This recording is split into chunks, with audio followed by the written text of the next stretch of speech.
All right, we're live.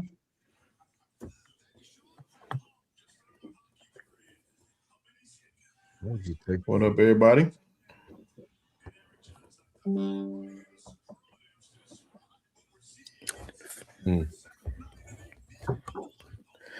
What up, y'all? It was good.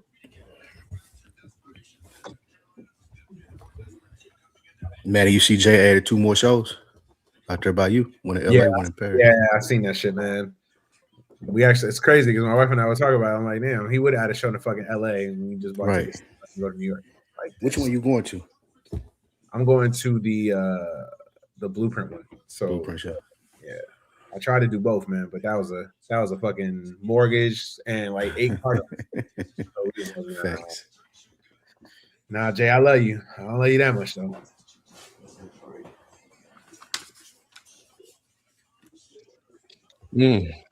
Tickets. That's kind of tough for me, man, to pay that much to see him walk around the stage. Have y'all ever seen a Jay-Z? Like, have y'all ever seen any of y'all been to Jay-Z? Yeah, I've seen him before. Yeah. Jay-Z is great in concert. Like, that's the one thing that's why, like, I wouldn't mind. Like, I don't mind paying. I mean, there's always a limit, but that's why I don't like. I'm not wigging about like paying a certain price because Jay always put on a good show, like, every time. I've seen him like 3 or 4 times now, and he always put on a good show. Like, that's one thing I can say about Jay-Z. Whether you love Jay-Z, hate Jay-Z, like Jay-Z always put on a good show. Who's the one concert that y'all would want to go to? Like this one I'm paying for who? Who is that artist that you want to see? If Prince come back alive. Yeah, a lot. Like today, alive, like still doing it at a high level. Yeah. Yeah. I don't think there's many. I mean, Jay, but I've already seen him, so this is more just like this might be the last time we see him in a tour like this. Man, I don't got anybody that I would like. Yeah, I don't even. If it ain't Jay, that's like probably it for me. Jay, Nas. I seen Wu-Tang last year because I felt like that was like I needed to see that. Supposedly they're fine for. Was all of them there? Yeah, all of them was there. Oh wow. Yeah. And they put on a good show. Yeah, I can't think of anybody like currently. There's no. I'm not a big Beyonce fan. It ain't a big rap fan. I don't got to see Drake, Cole, Kendrick. I don't care to see none of them. I've even seen Drake because I went to the Drake 21 Savage shit. I went for 21 Savage, not for Drake. You ain't got to couch it, man. It's all right. You ain't got to couch it, bro. You couching it, nigga. I ain't a Drake fan. Nah, even he put on a good show. Even no hate, like he put on a good show. Yeah. Does anybody? Yeah, it ain't nobody. I can't think of nobody. I think I'll go see Kanye now. Not now. I've seen Kanye can't get my money, bro. Yeah, I seen him watch the it's free. I feel like Jay-Z carried it more than Kanye, honestly. As a performer. You got one, Jalen? I've seen everybody I really want to see. I mean, I still go to concerts, but ain't nobody I'm really like dying to see. I mean, I seen Kendrick, Weeknd, Cole. Yeah. Even Drake. I seen Drake early. Cleo Soul. Cleo Soul? But they could price you out though, right? Like he's saying, that's what I thought. I thought you meant somebody that's gonna like be expensive to see. I mean, for me, nobody in hip hop now at this rate. I mean, honestly, for me, only Eminem because I've never seen Eminem in concert. Yeah, but other than that, nobody else hip hop wise. I mean, for me, it'd be more rock shows like Red Hot Chili Peppers, Metallica, Green Day, maybe. That's like where I would do like rappers. So I wouldn't. FIFO, you got a concert that it'll be like I'm paying whatever for it to see somebody live. Nah, I'm good. Well, who you want to go see? It could be free. Just who would you want to go see? Like who would you get up and go see right now? Like today? That I haven't seen. A lot of people I'll go see for free. See, I thought the premise is different. I thought the premise of the question was somebody that you would like overly pay for to go see them live, like that you want to see anybody. Yeah, you talking about free? I'm going to all the concerts. I ain't done yet. I ain't stopped yet. Like I got a couple on the bucket list this year. The only person on that list for me that I have not seen that I feel like I'll pay almost anything to go see is Jay-Z before You know what I'm saying? You don't tour no more. That's the only one. I haven't seen him live. We'll just talk about if we was talking about all time though, like people that like it would be like Marvin Gaye, Luther Vandross. Oh, even okay. If we doing all time though, you can that's different. You gotta see Michael Jackson. Yeah, of course. Yeah, that's of course. I've kind of left him out because it's kind of like that's a given. Him and Prince. To me, I want to see Prince before I see Mike. Really? You said who? Mike? Yeah, Prince, my favorite artist. So Pac, I definitely wanted to go to a Pac show. Big. Yeah. If I was gonna do dead, it would be James Brown for me. James Brown, Jimi Hendrix. Yeah, Stevie Wonder for me. Stevie that's Wonder, a good one too. I was thinking Stevie. Yeah. And what was your favorite concert you've been to? Like out of all of them. Outkast. Pusha T. That's another one. Man, I see reunion show. Yeah, I'll go to Outkast. Mm-hmm. I saw Outkast one time, and that was like the craziest. Bombs Over Baghdad came on, and just it was ridiculous. I saw him at Centennial Park. That's what I saw him. Yeah, that was an electric performance. Favorite. I was there, Shelton. You were too? Yep. That's crazy. Every time they do Bombs Over Baghdad, that song, it just that's that song. Yeah, I can imagine. I would say favorite concert was probably Watch the Throne. You went to that? Yeah, I went to that. It was dope. It was dope. That shit was dope. That was before Kanye went full on crazy. He was just right there. He was right there at the line right there. One of my favorites was Lauryn Hill. It was over there somewhere on the west side. She was late. No, she was on time. Yeah. I've told this story. Because I didn't know that she was late and stuff like that. And I told the story on one of the podcasts, and everybody kept saying the same thing. I'm like, nah, she was on time. The band was super dope. Because it was a smaller venue, man. Like everybody was just vibing. Like it was just like a really dope experience. So to me, Lauryn Hill is probably one of my favorite concerts that I've been to. What was y'all first concert? That's the question. My first concert was Cameo. That's crazy, isn't it? But Cameo is one of my favorite bands of all time, too, by the way. So Cameo, Earth, Wind, and Fire, which you got to see the doc. But yeah, Cameo was my first concert. Crazy. I was a little boy, and that kind of introduced me to music. I went to T.I. T.I. was my first concert. I think mine was a Cash Money Rough Riders tour. That's crazy. Yeah, the Cash Money Rough Riders tour.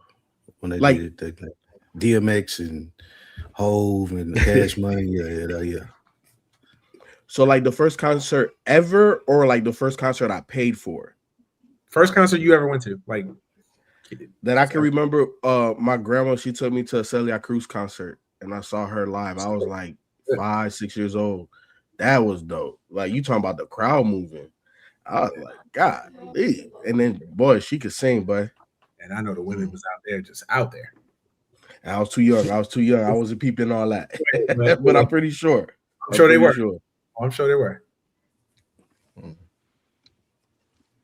Outkast was my first concert, so it's kind of one. That would be my answer as far as hip hop. Like artists like Outkast and Eminem would probably be the only artists left for me to like that I would like pay to go see. And it was just like whatever. We bought TV. Said he went to see Tory Lane. Yes. Man. Before all the mess, but still, just like wow. I saw Outkast at For Sisters Only one time, and that day I saw Dre. Earlier that day I saw him in Guitar Center. I was like, "Dang, Dre right here!" And I was at the show like 30 minutes later, and he was on stage. I was like, "Dang, that's crazy!" How and they toured For Sisters Only. I don't know if y'all remember For Sisters Only here, but that used to be I remember it. That used to be dope. I want to see ASAP, but he hit the same night as Wale. So this show. I think Wale do a good show. See Wale. I'm surprised. One of my favorite moments. ASAP is in State Farm. Yeah, State Farm. He doing arenas. Is Rihanna opening for him? Why you throw that shot out there like that, Spike? Because he said State Farm. Rocky got a big following. I don't know if that's happening anytime soon. Yeah. What's that? One of my favorite was A3C I think it was the first year that we covered it as Dead in Hip Hop. Boy, Big Crit shut it down, bro. Like, he jumped in the crowd, everything. Like Big Crit, I was like, oh, okay. Like, do a good live performance.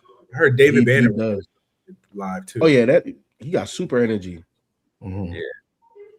Shoot, the best show I was to last year was Doechii. Doechii killed that shit, bro. Like, I could imagine. She killed that shit. Like, yeah. And I saw Kendrick and Weeknd last, and yeah, she had the best concert I went to last year. I saw Travis Scott before he blew up. He had the same energy. It was in Miami at Revolt, at like one of those conferences. Yeah, he was on backstage. It was maybe 30 people back there. He was going crazy, throwing water in the crowd, jumping around and shit. My favorite concert was Little John and the East Side Boys when it was at Harvard. That shit was like one of my. That was a different time. I forgot. I don't even know how I forgot that. One of my favorites was Goody Mob. I saw Goody Mob at the Outkast at the LaFace Christmas party, and CeeLo's mom had been in a car accident, and they performed "My Mama," the song. My Mama, man, that particular show, that was not a dry eye in the building when he performed it, and then the energy went up after that. That was a great performance. Goody Mob never got the props they deserved, but they were World Party and whatever else. One Monkey Don't Stop No Show. Yeah, Goody Mob gets the respect that they deserve. What are you talking about? You think so? I don't think so. Not for them first two albums. Ooh. I don't think nobody would question you. Just like Goody Mob, one of the best groups ever. Or like nobody would be like, "Man, what are you talking about?" I think I've been thinking a lot of people hadn't heard of them. No, that's crazy. Because you think when you think everybody that come from here has always like given them like they flowers. So I think people know. I don't know Spike. Yeah, when you think about that, when you think about like LaFace in that era, you talk about Outkast more than anything else. You rarely mention Goody Mob was like the left on, even though that album, Soul Food was one of the most powerful changing albums of that year, but you just don't get the notoriety that you think. Now I can't say as much for like say World Party and Mama Don't Stop No Show, them different, but the first two, that's a different group. And I tried with World Party, bro. I tried so hard. Nah, that wouldn't make it work. That wouldn't make it work. Again, that wasn't it. I ain't even tried to go back to it. Yeah. All right, let's go ahead and get started.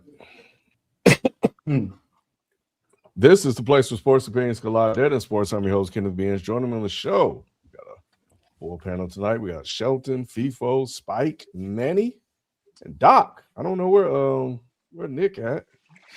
He hiding out. Did he make it out? He wasn't one of the ones that got his ass whooped in New York.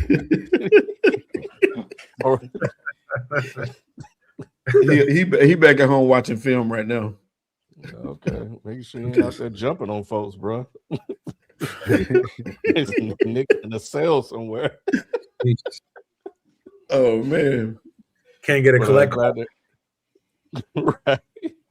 But glad to have everybody here. We're definitely going to recap the first 3 games of the NBA Finals. But first, we got a retirement that we're going to discuss before we get into that. And, look ahead to Game 4 and, look and talk about Victor Wembanyama and his performance in the finals up to this point as well. But as we always do, man, we kick things off with our performance of the week. So this is the only reason I'm here, honestly, is to get best performance. Ain't nobody. Nick forgot to reach out to y'all, so you know what I'm saying. I'm gonna go ahead and do it and give the respect that's due. You know what I'm saying to Goggles. You know what I'm saying. She out here hooping. Olivia Miles, man, the true #1 pick. Even though it wouldn't have worked in Dallas. But, man, she really been hooping. She impressed me, man, especially after leaving Notre Dame. And a lot of people was wondering why she left Hannah. And she really bet on herself to prove that, like, she can really be a hooper. She's just not a #2. And she proving it right now. She got Minnesota in the #1 seed without Fee playing right now. And that's a testament because I definitely thought Minnesota was not going to be looking good at all this year. So she's been the playmaker, not just a scorer. She's shooting 50% from the field. Now, 3-point percentage, she could do a little bit better there, but overall, man, she really stunting. I know me and B was talking in the group about her really setting it off, and before Juju get there and Hannah get there, like she really making a statement of who I got next carrying the league. So between her and Paige right now, like the future looks bright for the W. And yeah, I just want to make sure Olivia gets some love, man. Shout out to Goggles. Hey, Doc, when the They're in the WNBA league? season start? Huh? When the I season said start? eventually she will be carrying the league. You said when does the what start? I said when the season start. Oh, okay. All right. Okay. All right. Hey, man. That's best though. If We support black women. Shelton on it this ain't even show. about somebody. I just love hoops, bro. If y'all boys don't love hoops, just say that. That's how I feel about it.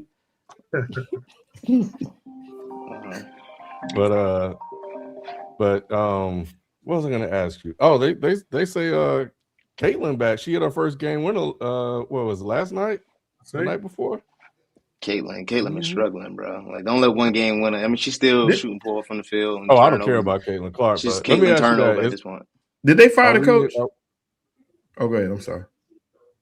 Go ahead, Cam. No, go ahead, because we can connect both of these, Jalen. Are we at the point where we at the Caitlin might not be shit point yet? I don't think it's to the point where she might not be shit. I think it's to the point where you still looking at, you got a side eye her. I think it's a lot of factors. It could be team chemistry, the coach. Because last night Sophie put up a post that they didn't even, like, that game winner she hit, they didn't even do the play that she drew up. Like, they just made their own play. They made ourselves, like, she took it back down. So I don't know if it was a joke or I don't know the validity, but it was a couple of people that said it was real. So I just think it's team chemistry, a lot of it. But I think it's also her ego. She very much got an ego, but she's not the best player on that team.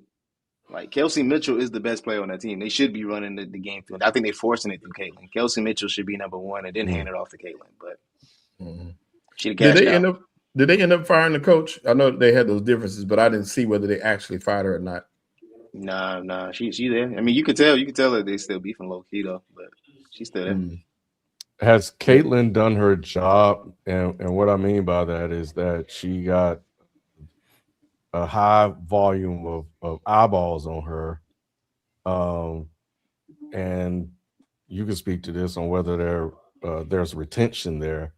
But I guess the question I'm asking is, if she was to go away right now, would they miss her? Because I know she was already gone last year and it didn't really seem to impact much.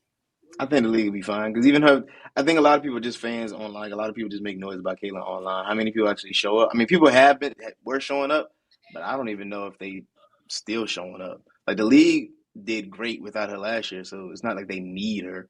There's a lot of sold out games without her. And again, like I said, you got Paige that's hooping, that's bringing eyes.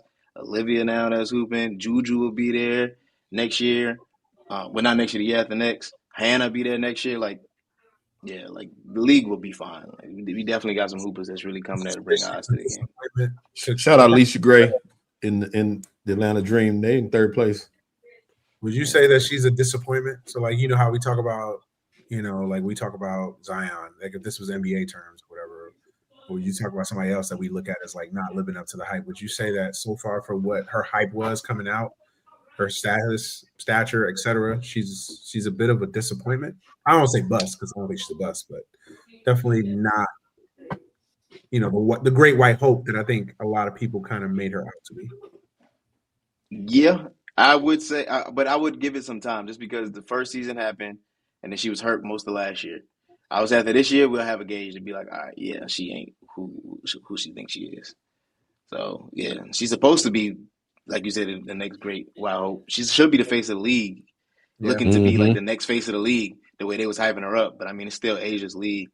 Still Stewie ahead of her, AT's ahead of her. Like, she's not, I don't consider her to be in the top 5, but that's what she should be the way they was hyping her up. Yeah. Okay. All right. Well, there you go. Shout out to the ladies. Shout out to the ladies. Maybe one day we'll start covering them. I don't make the show notes, so you got to watch it for him to put it in the show notes in the first place. It ain't like you gonna just sit here and not talk about nothing. I can be the host. Nobody. What about everybody else? At least I got Spike. Spike was watching Unrivaled. He watched that one-on-one tournament. Definitely watch that Unrivaled. Yeah, Unrivaled won though. I'm a casual That shit was observer. fire. Don't be believing Spike. Spike ain't watched this though. Sheldon, I do want to read the lines like you. You get all your sports news from what the favorites is and betting. You get your news from DraftKings. All right, man. Let's jump into the first quarter.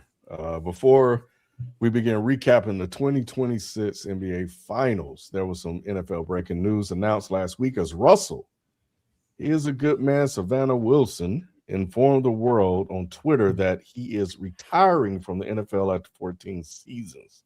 The 10-time Pro Bowler and Super Bowl champion is heading to CBS Sports and the NFL today to join the broadcasting team for the upcoming 2026-27 season. What are your thoughts on Russell Wilson's NFL career, and is he a lock to be inducted into the Pro Football Hall of Fame?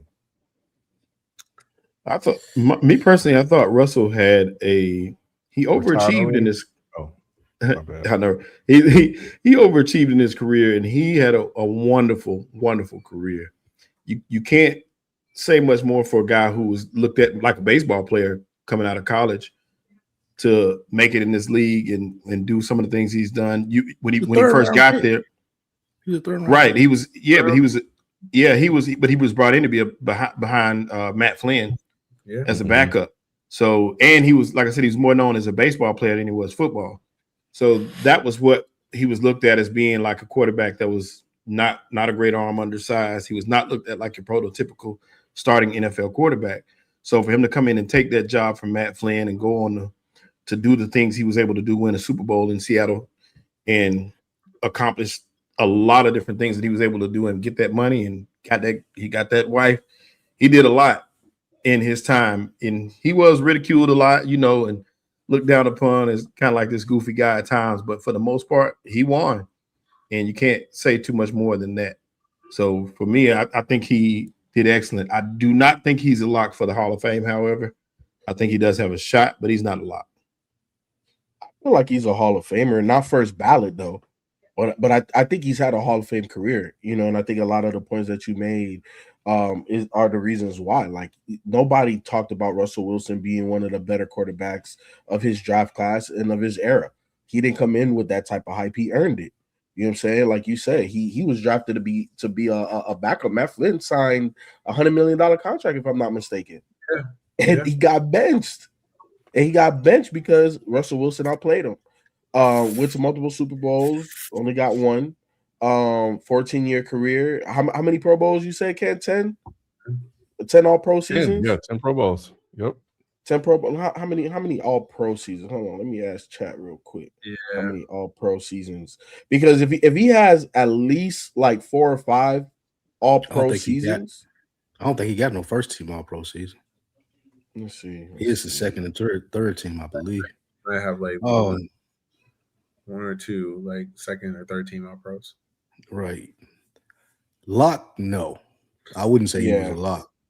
But I think he deserves to get in at some point. I think he had a good enough career. Well, not good enough. He had a Hall of Fame career. He went to the Super Bowl 2 times back-to-back. There were times where he was in the MVP conversation throughout the season.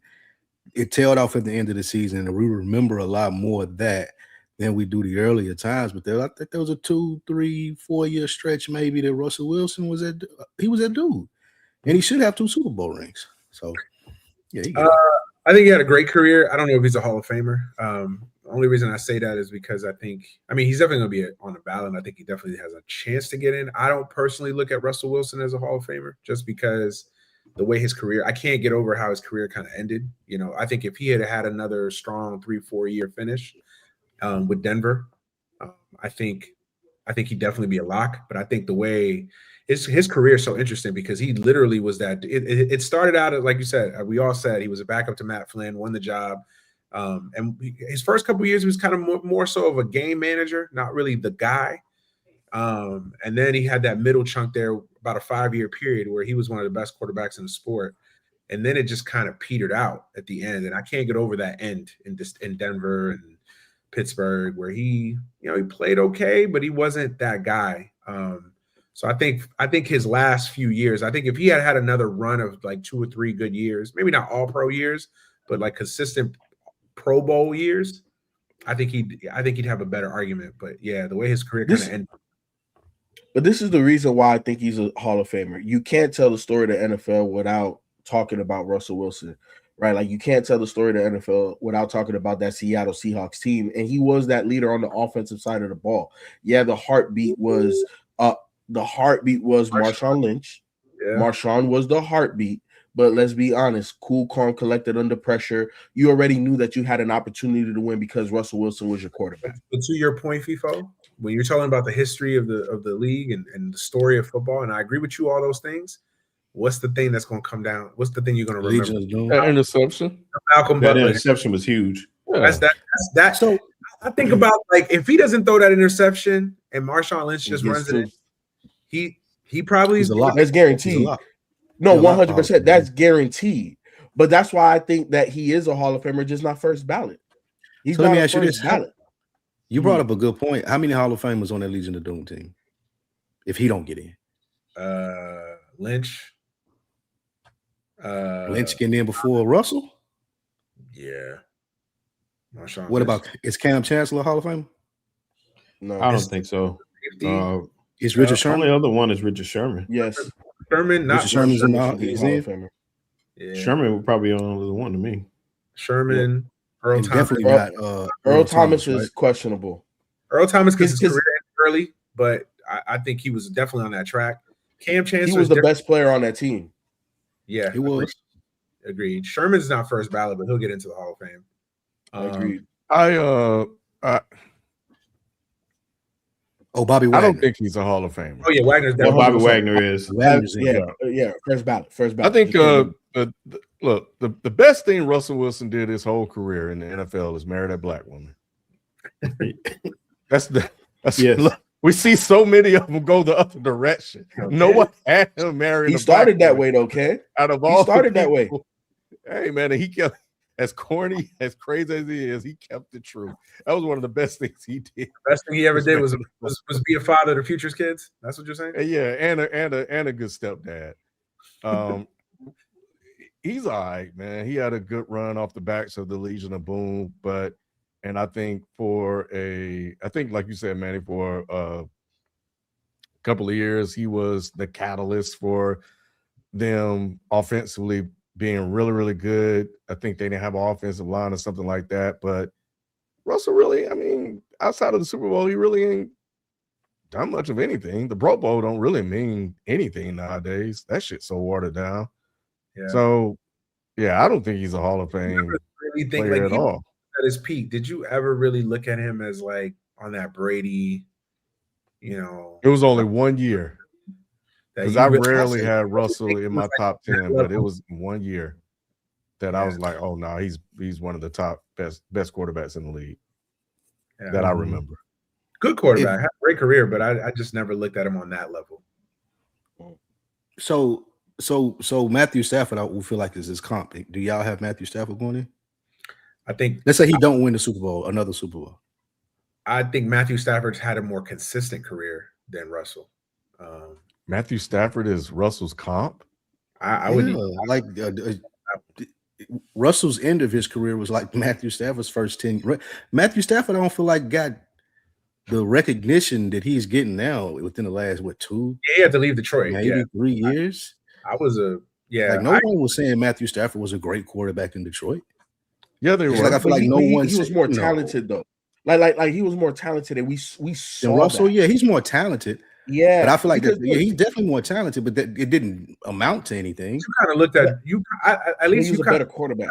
He was definitely more talented. I wouldn't say he was a better quarterback in Detroit, just because you kind of looked at Stafford kind of like you looked at Jay Cutler, kind of a guy that was like ultra talented, had the prototypical quarterback build, arm, all that.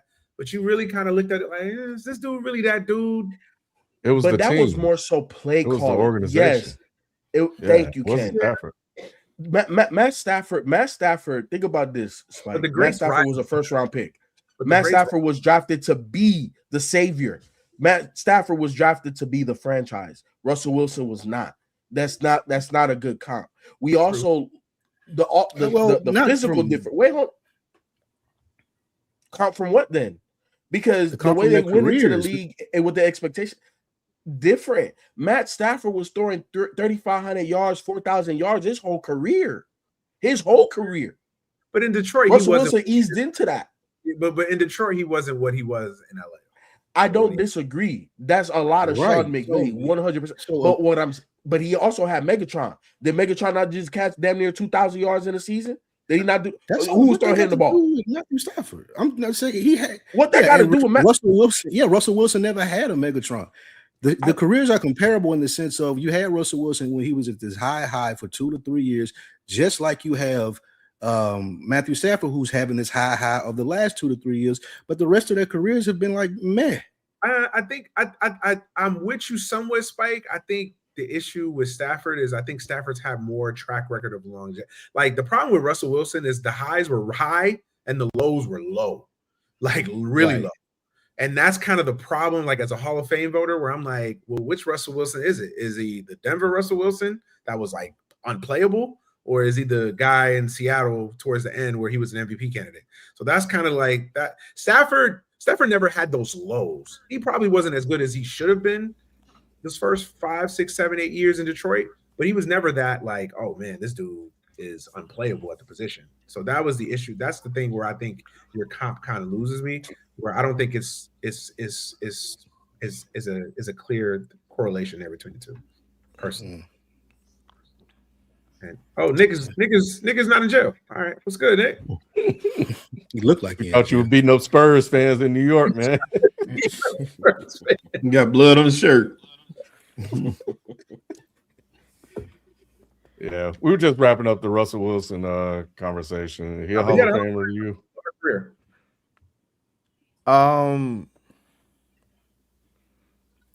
I want to say no, but he is. I want to say no, but he is. I think if he would have won that second Super Bowl, it's a no-brainer. But ever since then, it's like his career went downhill a little bit. But what he's done, 10-time Pro Bowler, 1-time Super Bowl champ, people in the Hall of Fame for less than that. So yeah, he's in there. So not first ballot though. Do you think he's a first ballot? No, yeah, I think he's going to get in there. I don't think he's a first ballot. I agree with that. He gonna have to make it. He gonna have to get in after Eli. You let Eli in, you might as well put Russ in. Eli let me in. Eli deserves to be in there. I don't think Eli getting in, bro. Eli's getting in. If Eli get in, yeah, they'll let him in. I'll get in. Okay. Good luck for that. Ouch. All right, man. Well, let's is this the right one? Hold on. Well, yeah, I guess so. All right, man. Let's get into it, man. We know what you guys are here for. Not boring NFL talk. Let's get into the finals. So let's shift our focus back to the NBA as we prepare to watch Game 4 of the finals tomorrow night in New York City. The Knicks stole home court advantage in the first 2 games in San Antonio, but the Spurs responded by extending the series with a win in Game 3 at Madison Square Garden. What are your thoughts on how the finals have gone so far, and who has been the most surprising player you have witnessed up to this point? It's a heavyweight fight. Look, honestly, at this point, I don't care who wins. It has been. Every game has been close. Nobody has blown anybody out. The 2 stars are struggling to really leave their imprint in the game. It's been a lot of the others. This is what great basketball is right here. Not a blowout, not, you know what I'm saying? It's been ebbs and flows, punch, counter punch. And what the San Antonio Spurs were able to do is make this a series now. Because New York came in there and they showed their age and their experience by closing those first 2 games out. Realistically, San Antonio, in my opinion, has outplayed the Knicks more minutes but the runs that the Knicks have been to seal the game. Both players that we see down here. Would you say analytically the Spurs should be up 3-0? At least 2-1. At least 2-1 analytically. But look, Kenny Atkinson. Okay. Brunson and Wemby still have not had a Brunson or really Wemby game. Wemby had a good game, the best game so far of this series for himself, game 3. But you look at this, man, this is just great basketball being played. I love the fact that the refs are letting it go. They're letting them play. And the others, like last night was Josh Hart. But I'm going to tell you this, OG Anunoby has channeled his inner Carmelo with the damn jab pull up. Like, hey, what's going on? Like big shots after big shots, and not just on the offensive end, the defensive end. Manny, you was right. You call OG the X factor. He's really been that guy for them. Taking on the likes of the Vassels and the Castles, and even Dylan Harper, getting a lot of timely blocks and steals and first team all defense. That's the reason why. But now this series is a damn great series.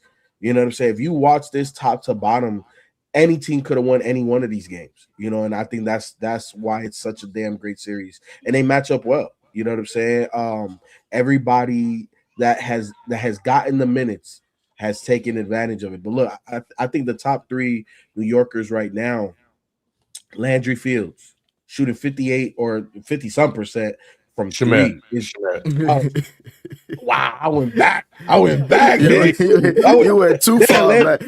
I went way back. But nah, Landry Shamet. Play like Landry Fields in game 3. I know, right? Shamet shooting 50-some% from 3. OG with the timely. And then look at Josh Hart, man. Like Josh Hart is not always with the points. Josh Hart is showing you what I define as a championship role player.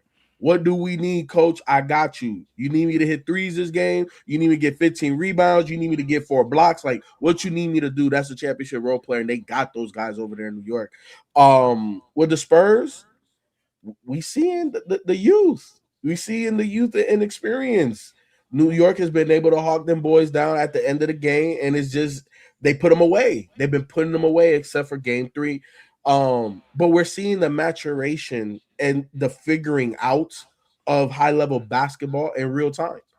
Bro, the best player on that San Antonio team is 22 years old, and their average age is 25.1, the second youngest team to ever make the finals behind OKC a year or 2 ago. So at the end of the day, man, great freaking basketball. I don't care who wins at this point.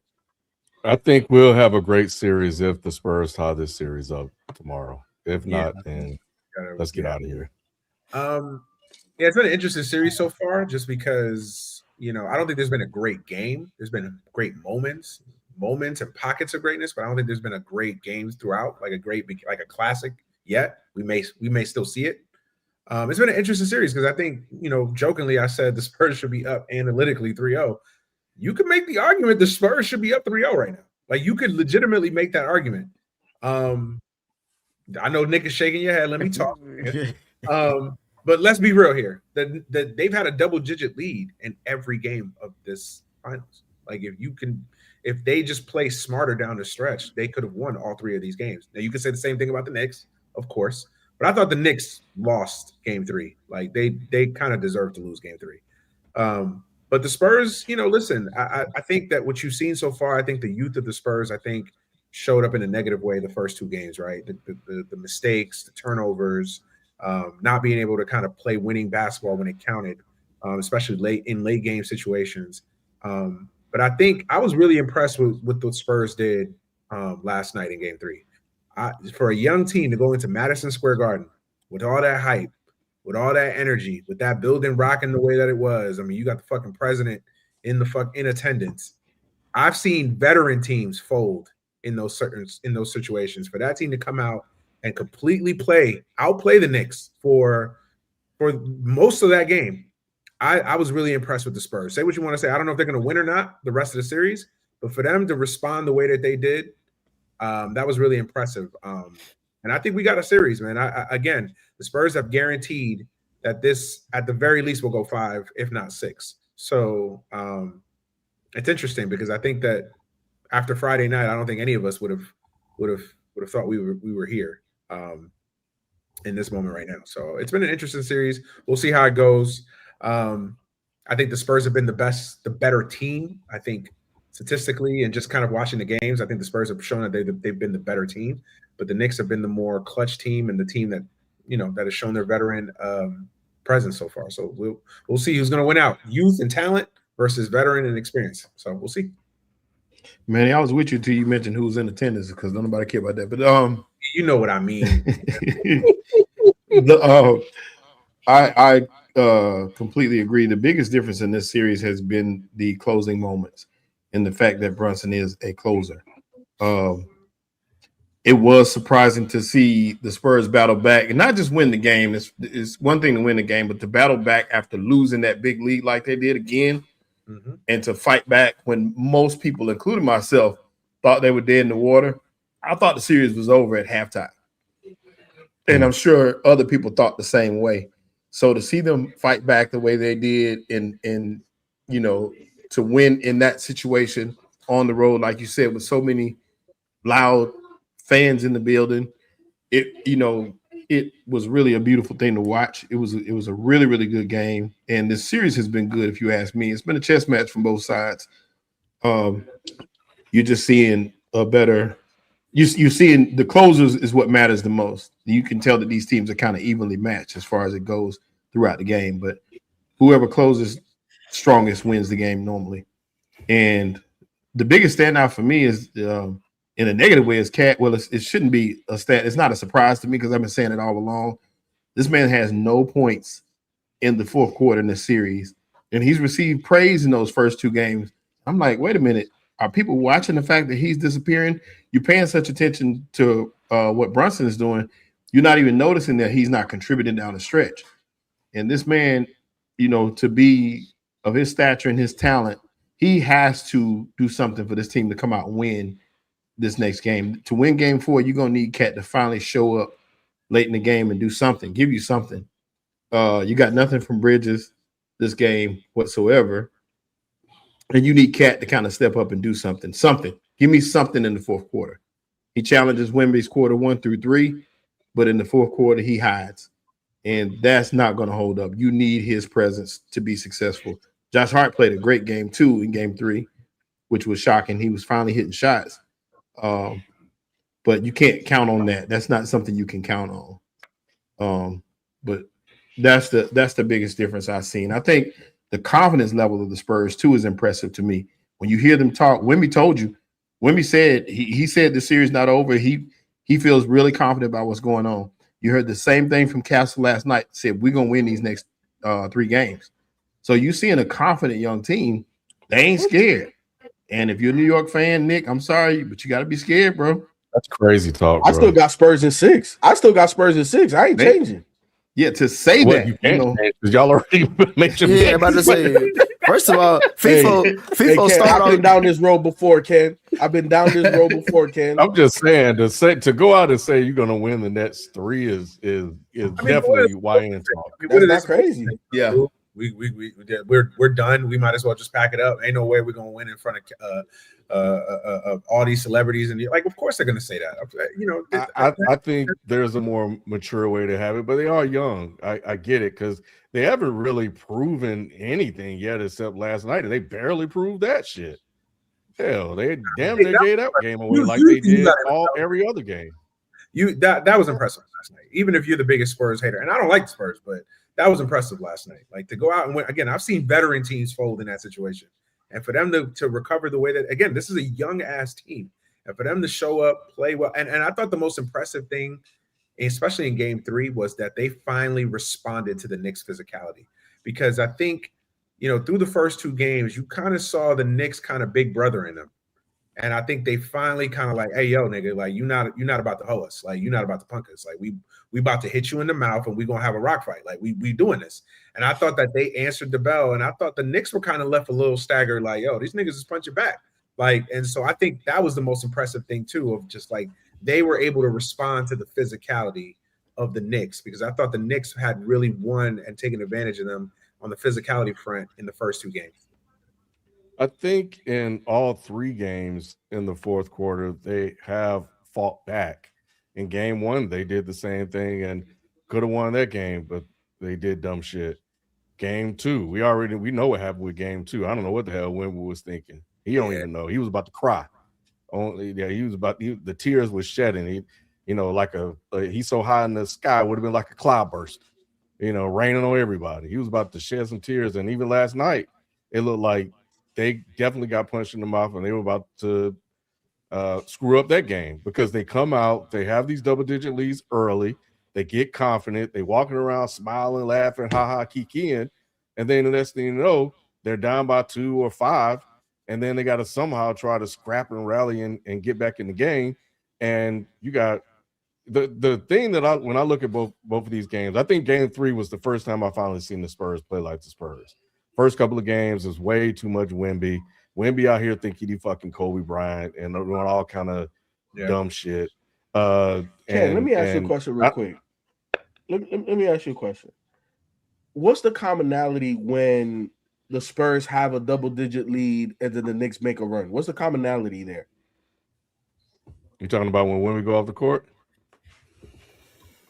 Well, but they play well. No, wait, hold on. I don't think that's as common as you think it is. They can play without him being on the court. I've watched every single game, Ken. Every time the Knicks make their major run to take control of the game, Wemby's out the game. You know what Mitch Johnson did? But you wait, hold on, Ken. You saw what Mitch Johnson did, and look, we're talking about adjustments. It's not always X's and O's. It's also how you do your rotations. He took Wemby out with almost 5 minutes left in that third quarter. Sat him all of that, and then you got to remember after the quarter, you got that TV timeout as well. He came back and Wemby played the whole fourth quarter, Ken.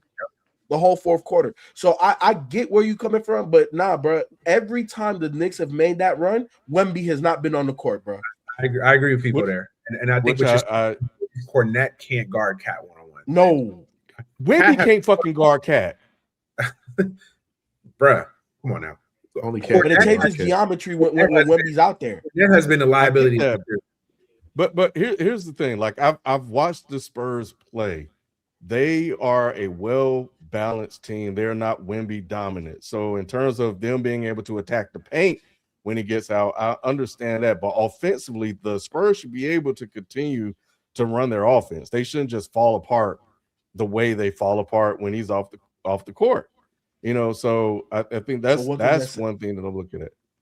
What does that say about Wemby? That means that Wemby is more than just their best player. He's the calming effect to that team because they know that when he's out here, we definitely can win. And they can again. Think about OKC without Shea. What the hell the rest of them guys doing? They would look like they falling apart too. Their best player not there.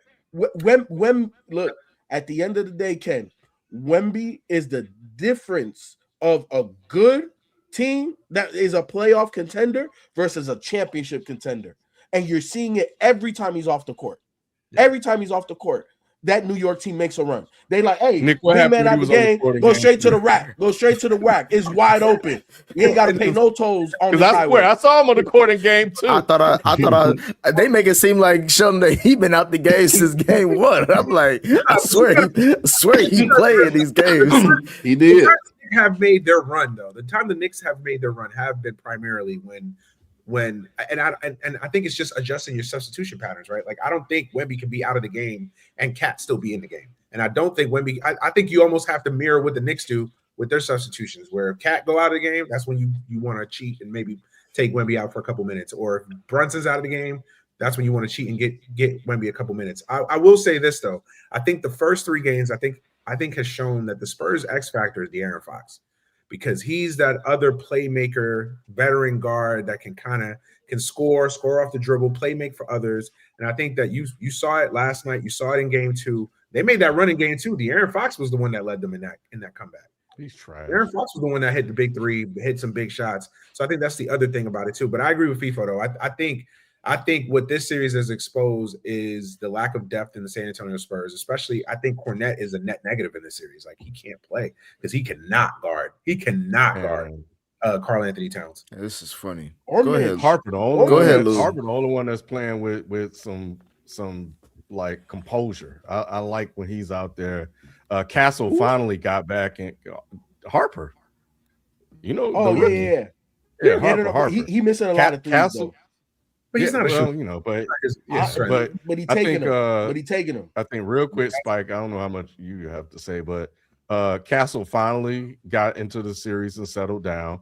On the Knicks side, I don't know how long OG will continue to play at this clip. I don't know how long the stat that I saw of Bronson having more assists or turnovers or whatever that stat is will last, or how often he will continue to shoot a poor percentage.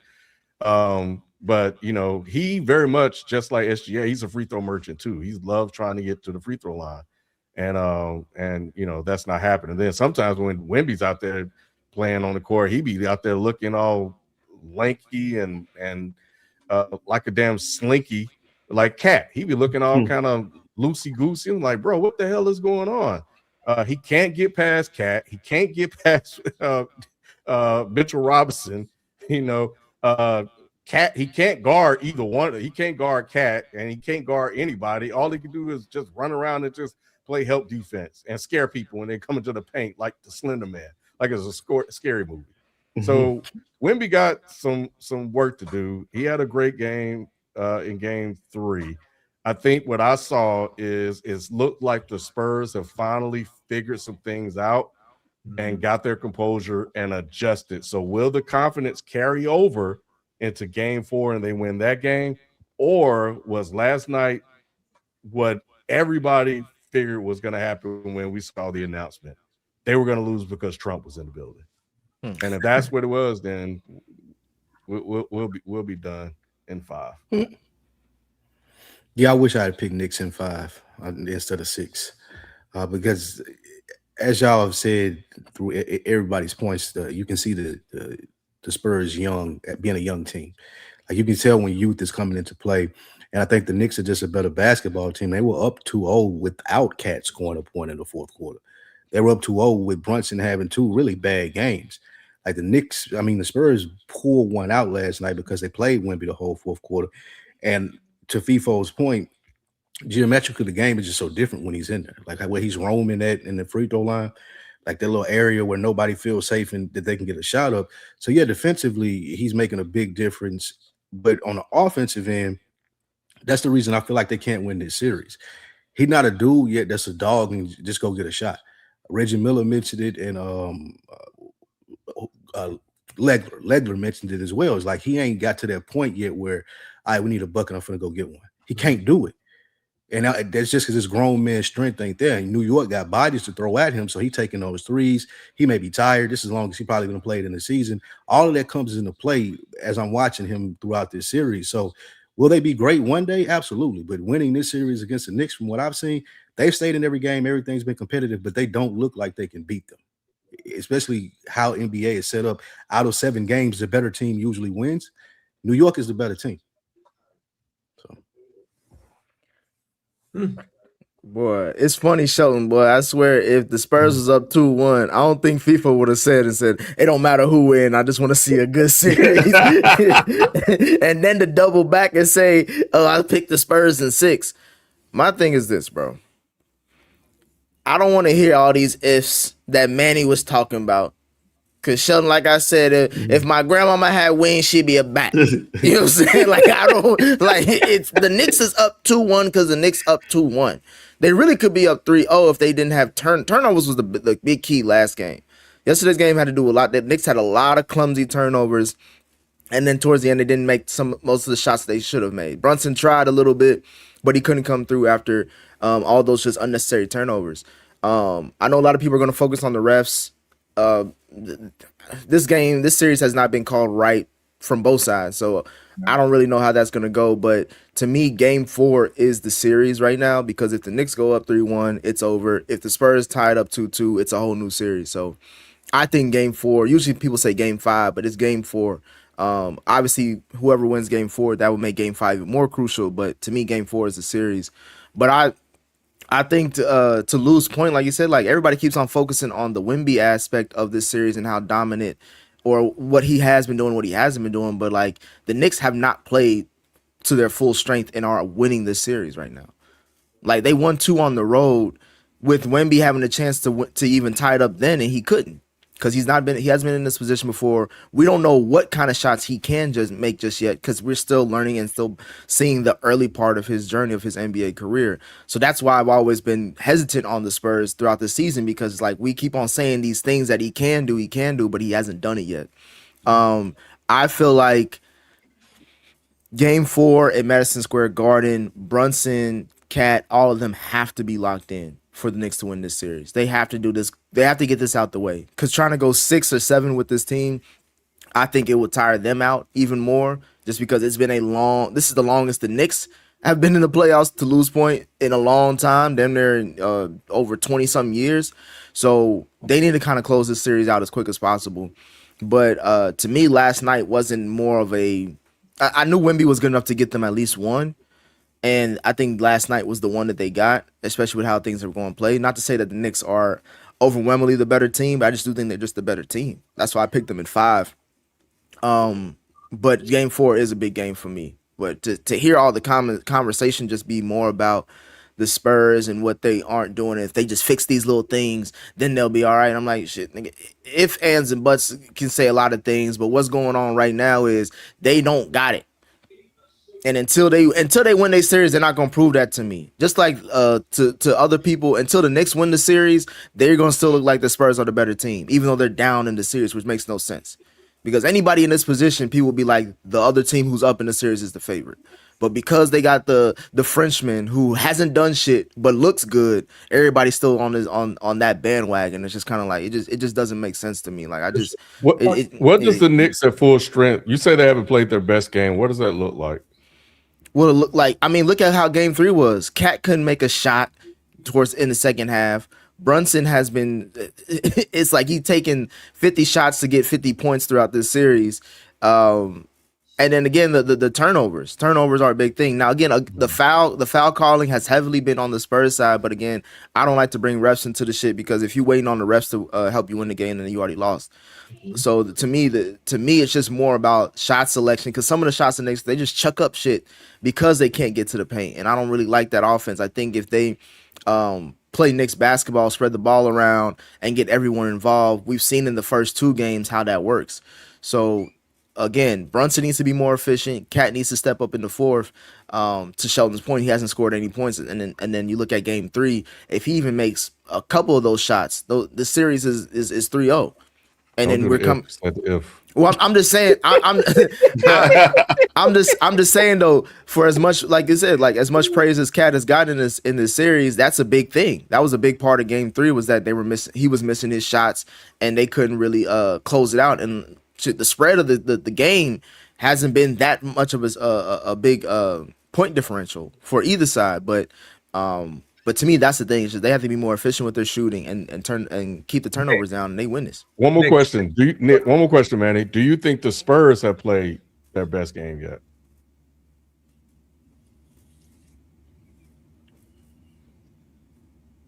Is he frozen? I thought he was frozen. He pondering. That's what he. Bro, I thought that question was for Nick. No, he said Manny. That's the only thing that meant. No, he said the Manny. Oh no, it was for Nick. No, it was for Nick. My bad. Oh, I thought you said Manny. Manny, one more question. I thought you was talking to Manny. My bad. What was you saying, Ken? Do you think the Spurs have played their best game yet? I think every game they played like their best game. I think I said in the chat. I think in the chat. I said that your bias come. This is where your bias come. Nick. Can I speak? I don't can care I what speak? you say. No. Can I speak? This is where your bias is coming. I think because look out. I mean, Sheldon, look at how Wemby is in the press conference. He's like, listen, we good for real. All we gotta do is play Spurs basketball. We good. And it's just like it's getting to that point. It's like, okay, well, when is Spurs basketball showing up? Because we've never seen it in the finals before. We've never really seen this team in the playoffs before. So we're going off of everything that we've seen so far. Just as the run is going on. And to me, it's just like you can go back to every game, even going back to Game 2 when Wemby lost them Game 2 because he had the turnover and he missed the shot. If one of those things don't happen, that the Spurs may win that game. Again, we're talking about ifs, but I'm just saying, like, I think the Spurs have played well enough to stay in these games, to potentially win these games, but the experience is where they lack, and they're not going to get that anytime soon. So to me, that's what I'm saying. Like that's not the question, though. That's not the question. I'm saying their best effort is not good enough because they lack experience. I still think they've given their best effort, but I think it's still not good enough every game. Yeah, I don't think it's going to magically happen. Like they win. You think they're gonna win 3 games moving in the next 4? Why not? To win the series when they haven't Let me ask you something. Then. Let me ask you a series of questions. Who had the better record during the regular season? Okay, we talking about regular season now? No. I'm just proving a point. Who had the better record? The Knicks or the Spurs? Why are you asking? I hate when you ask dumb questions. Get to your point because we know the answer. So what are you trying to say? What are you trying to say? Exactly. The answer is that the Spurs have not played their best game yet. They've played a good enough game to win, but it's not their best effort. It hasn't been their best version. Wemby didn't have 41 points, 25 rebounds, 10 blocks. Like he didn't have a game like that. So until that happens, they have not played their best game. Can I ask you a question then? What's the Spurs record against the Knicks this season? They won the game in the playoffs. It's 4-6, right? It's 2 and 6. It's 2 and 6. It's 2 and 6 so far. If you want to add regular season to it and the playoffs, it's 2 and 6. Okay. So what does that say about who's the better team? OKC had a better record against. Never mind. New York. Yeah. No, OKC had a losing record against the Spurs. I forgot no. I was about to say that the Spurs had a better record against OKC. They dominated them in the regular season. They did, and then I remember they still won. And that game turned into like a dog fight because OKC, when you're playing the same team, we know how it goes. That series was far more competitive than many of us thought because the Spurs were dominating them in the regular season. But when you play a team every time, it's different. It is. But look, my point was invalid. It validated though because I feel you. At the end of the day, all I'm saying is the question, Nick, is have the Spurs played their best game? And you went all around the bush. You did not keep it a B. You didn't keep it a 100. I did. Your whole bias showed because at the end of the day, nobody here can honestly say that the Spurs have played their best game. We've seen them play at a higher level than any one of these 3 games that they just played in. We've seen that. So for you to sit here and boldface go around the whole question and really not answer the question, it's not boldface. It's not boldface because you act like the Knicks have no part to play in that. The Knicks have a part in playing while the Spurs haven't played what you think is their best basketball. And then you didn't even answer the question when I said, what is the Spurs record against the Knicks this season? It's a losing record. It's an overwhelmingly losing record.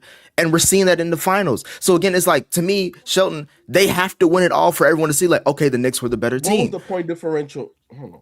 Because the point differential in those games that you're talking about in the regular season was way more than what it is in the playoffs. I'm including the regular season and the playoffs. I didn't want to bring up the regular. You brought up the regular season. I was going to leave that alone. I'm talking about the point differential in the regular season versus the playoffs is way crazier. It's tighter now in the playoffs. So what does that say? To Manny's point, the Spurs could have won any one of these games that they just played. And they didn't close them out. Look, Nick. And I'm giving the Knicks mad props. I'm giving Mike Brown mad props. I'm giving the whole organization mad props. But at the end of the day, is the way that they were up 2-0, they could have been down 0-2 the same way. It could have went either way. And the point that I'm trying to make is that New York hasn't really played a great New York game because Brunson hasn't gone off.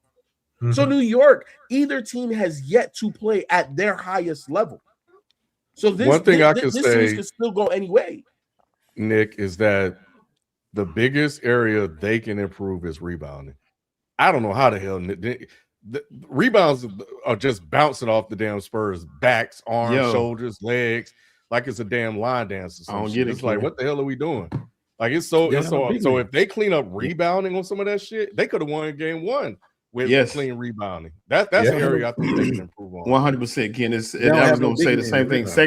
Second chance points was has been the key for New York. New York has been getting second and third possessions so often in the series, and they hit big shots when they have to on those extra possessions. And you're seeing there's 2 things that I see more than anything else. I see stupid fouls from the Spurs just out of nowhere. Mm-hmm. Some crazy foul, like when you had possession of the ball. Why would you do that? Like when Wemby hit the long 3 and he pushed him in the back. Like for what? What was the push for? you know, it's like some of the stuff they do is crazy. And that's you. That and then the rebounds. Yeah, that's that and the rebounds. But that's what I'm saying. Like, do y'all trust that the youth is going to go away over the next 4 games? I don't trust that the youth is going to go away. I think the argument for the Spurs is I think most people think the Spurs are the better team because they're more talented. Now, obviously, talent doesn't always make you the better team.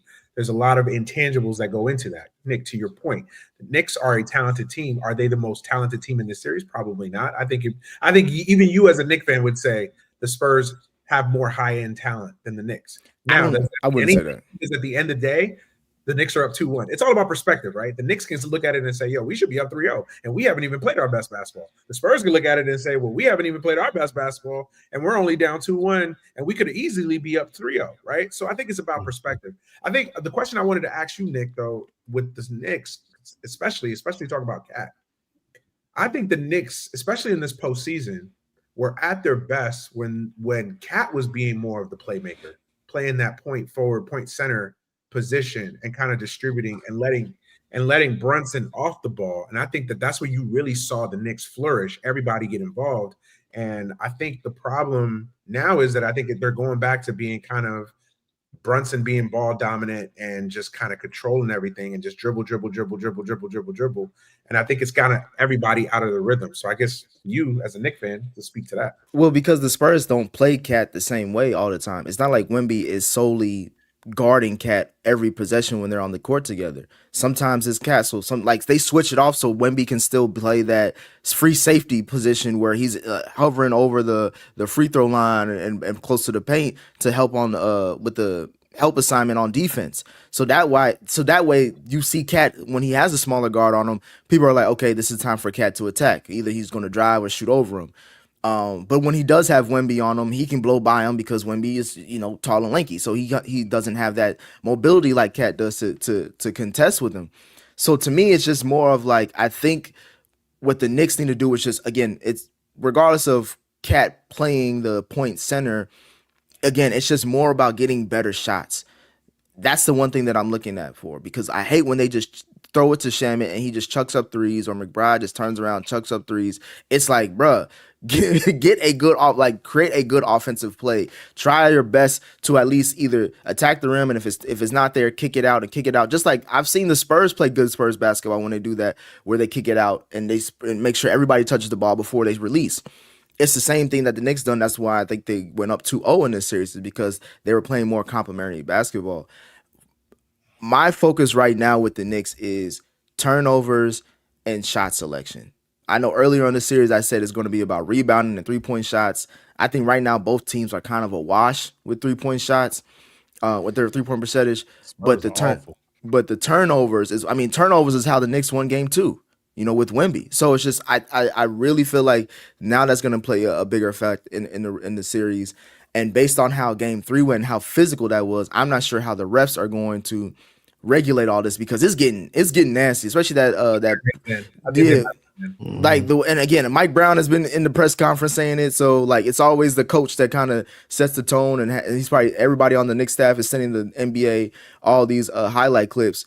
So I'm curious to see how game 4 is going to be officiated. But again, if the Knicks just play how they played in game 1 and most of game 2, I think they're fine. Even in game 3, they were up by a half, and I thought they played a really good first half, and that second half is when things teetered. But I have no question. Like, to me, when people say the Spurs are the more talented team, I'm like, okay, if you say Wemby and Cat as far as talent level cancel each other out, let's just say they do. I'm not saying that they're same talent level. I'm just saying, let's say they just cancel each other out. Who else are you picking outside of Wemby and Cat? Like, you remove those from both teams.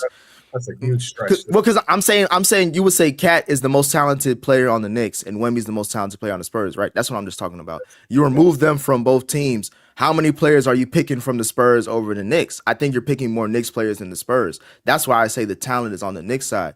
But Cat, again, when those first 2 games, Cat was playing at a very high level. Game 3, he did not, and that's when the Knicks lost. So that's where I'm seeing the difference. I did- That's what I'm seeing the that, difference. Nick. I think Outside that of you got Brunson Yeah. and maybe OG. I don't want anybody else. Yeah, No, that's what I was gonna say, no, Nick. You got the Spurs coming. No, Saying the Houston Rockets have a better roster than the San Antonio. What does that have to do? What does that have to No, do but with wait, this? wait, What does that have to do with Nick, this? what I was gonna say, as far as talented rosters go, Spurs got players up and down that lineup. That Who? you No, got Castle. Y'all thinking about the top of the roster though. From Castle, top to bottom, the Knicks have I'm a not. much better team. No, Yes, they do. But that Castle, wasn't not even- what was it's not even it debatable. wasn't. Outside of Brunson That and OG, wasn't how he outside of framed the Brunson, OG, question, and though. Cat. But that's a big Brunson, three versus a OG. big three. Brunson, OG, Cat. Mikal Right. Bridges is better than Mikal Bridges is better than Vassell. I give me No. Mitch Is he better Mitchell than Rock. Champagne? at best. That's a wash, and I can argue. Yes. that was probably better. Josh Hart better than Sean Payne. Yeah, give me Josh Josh Hart is Hart. better than Give me Josh Hart more Josh Champagne. Josh Hart is trash. Okay. Josh No, Hart. Josh Hart is an all-around guy. Champagne's a shooter. He is Champagne. That's what I'm shoot saying. And play defense. Mitchell Nobody Robinson. likes Mitchell Josh Hart, Robinson. bro. Yeah, the Spurs don't even have a Mitchell Robinson. Yeah. That's They not don't even elevate got Josh nobody Hart to like guard. that. Give me That's a Mitchell weird Robinson person over to name. Cornette. He just fits the They got Knicks Luka organization. Like you acting like they don't got nobody. Like So again, I keep saying names and y'all making these defenses where it's like y'all just say you like the Spurs. It's fine if you like the Spurs. That's cool. Just saying like the Knicks have No. overwhelmingly better players. I didn't say overwhelmingly. I said you're They have a picking more better Knicks. roster. You're- They have a you're- better roster, top to We're bottom. not picking more Knicks. I don't. Yes, see you that. are, Ken. I promise you, Go are. through them. Once you You start would getting- pick more Knicks. outside of Spike. OG and Brunson and Cat, like it's pretty even. Mikal Bridges, Josh Hart, Mitchell Robinson, even you just talked about Shaman was shooting what 90% from three. Sham Like Sham is playing great this series, but I'm just Like saying. Barnes. But that's what we're dealing with right now. I can't go into the past, nigga. I'm talking about right now. Sham is not this good. We're talking about talent. Sham we're is talking playing talent. above and beyond his. I'm talent not. right I'm not now. saying It's who's all playing better. Champagne. Nick. Y'all think Steph Champagne Curry is in good? 2017, bro. Yeah, I'm not Yes. saying who's playing better. I'm just saying who has the talent. You think That's all I'm Kendall talking about, Johnson is good? Like what are He you is. talking Yeah. about? Nick. Kendall What y'all Johnson's playing talking- below his level. Kendall Johnson was Yes. 6 man a He year. is. Keldon. Keldon, sorry. Yeah, I well, don't even know the nigga name. Like, Yeah, come that's on. that. Yeah, Come on. he don't deserve to be called his name the way he's been man. playing. But Nah. he's playing below his level right Out now. of the big three, I think it's closer than Spike and Nick to a certain extent. I don't think Yeah, so at Manny all. said Harper's And I Kobe. think it's very relevant on that point that y'all brought up earlier when you said when Wemby's not on the floor. When Wemby ain't on the floor and the starters getting rest, the Knicks have a better team, they have better backups, and that's why they whooping their ass when Wemby's not out there. Spike, no, that's not why that happens. And That I only happens is because Wemby's not on the court and they can drive to the hoop. It's a defensive thing. It just opens up. and we haven't even mentioned That's a part of it, but a part of it is their That's second not team is part not of it. That's good. what it is. big three. But the second team isn't good. Like you This- should be able to supplement, even if Wemby's not out there That's defensively. what I'm saying. Offensively, they still don't. They don't Mikal do Bridges any better better, than De'Aaron Fox? huh? Is Mikal Bridges better than De'Aaron Fox? It's a wash. No, I'm taking Mikal Bridges over. Fox has been shitty until game 3. What are you talking about? He has a bad It's a ankle, wash. It don't matter, man. He's been shitty until game 3. bro. You're not taking. You're not. I don't even like De'Aaron Fox like that. But you're not Because it's because you benched early in the playoffs. you can't bring up injury, bro. If he playing, he's playing. If he was hurt, Nick, then he you needs to about sit your ass ready on the to get bench. rid of Mikal So I'm Bridges. judging. But you're not thinking. You're not. You were thinking about ready to get rid of Mikal Bridges. I kept my mouth shut since the playoff since they went down 2-1 into Atlanta. I've been singing Mikal Bridges praises. He's earning them draft picks up until this point. If they win this series, people will look back at the Mikal Bridges trades a lot differently than how they do now. And again, De'Aaron Fox, people are looking at De'Aaron Fox differently, Ken, up until game 3. They were saying this motherfucker don't realize that he about to get his ass shipped out of San Antonio for In terms of talent, Harper. though, Yeah, again, we're yeah. talking about To me, talent. it doesn't. To me, Talent, and this is Fox more this is talent than this is Mikal this is the issue that I have when people keep on bringing up talent. If talent doesn't play well, what does that say about the talent? Yeah, But- the Spurs It got doesn't. six It doesn't. players. It doesn't matter how The talented Spurs you are. got If you're not, 6 players that average double figures. The Knicks got 5. That's not the only if telltale sign, if but Brunson is playing like shit. Does that mean he has less talent because he's playing like shit? no, but Brunson is effective when it counts. When the games matter, like y'all just talked about. I'm talking about And what so you're has saying been about De'Aaron. if the talent doesn't. No, he play to the hasn't. Talent level, then what Yes, does he it has. matter? He My helped them point win is, you can be games. talented and not. You can have all the talent. Look, when we're talking about talent versus where they're playing, I think the context is different. We're talking about the ability, the talent of a player, not how they're actually performing. That was the context of the question when we're looking at the rosters and who has the more talented players. And then it comes down to where, Nick, you give the Knicks the better edge, even though you keep talking about like Spurs. This is the Knicks have been in the finals. This is their first time being in the finals. They have more playoff experience overall than the Spurs, but they never been to the finals either. So they're a rookie here as well. However, the playoff experience they have has helped them, and it has helped them overcome the talent of the Spurs plus their young experience. But my thing was the experience that the Knicks have is they have deep playoff experience. The Spurs do not have that. Right. And on top of that, before Game 3, they were the most consistent team damn near in NBA history on a 13-win playoff win streak. That's why I'm adding all these factors into this thing. I'm not just taking the one sample size or whatever, like how y'all doing with De'Aaron Fox this series, where it's like, oh, the one game he shows up and they win. Now he's, oh yeah, this is the Fox that we expected. Like, no, he hasn't been that. It was a surprise that he was. Yeah, that's what I'm saying. So it's just like so my thing is I am taking everything into account this playoff run. I'm not going back to regular season like FIFO. I'm talking about what's going on right now. The Spurs in the 3 games we've seen the Spurs and the Knicks play this series, they have lost 2 out of 3. And they barely won game 3 with all the things going wrong for the Knicks. And to me that says something. Yeah, the only thing about it, and this is the last thing I have on it. Barely won game 2. I mean, yeah, this is the only thing. But they could have won. They all the mistakes. No, but I'm just saying all the mistakes the Spurs made in game 2. They still had an opportunity to win that game, and guess what? What did they do, Sheldon? They I know, and the Knicks had all the opportunity to win game 3. So here's the thing though that you have to think about in a situation like this when you're dealing with a young team like the Spurs. Sometimes what they don't know is an advantage, and the fact that they know that they were in those first 2 games. They won this 3rd game. The fact that they don't know that they're supposed to be quiet and they're not supposed to be winning right now may play in their hands where the confidence level may be through the roof now because every game they jump out on the Knicks. Every single game they've jumped out to an early lead. It's been 7 here, 9 here, 12 here, every single game. But that middle part of the game, there is a lapse. So now, if they can put it together, it can be scary for the Knicks. I can tell you that much. That doesn't bother me because something that FIFO always says is something that I agree with. What do you always say about basketball, FIFO? It's a game of what? Runs. Spurs get a run. Knicks get a run. I've seen the Knicks. Y'all keep on talking about the Spurs double digits. Y'all don't mention the Knicks double digits leads that they've had in this series too.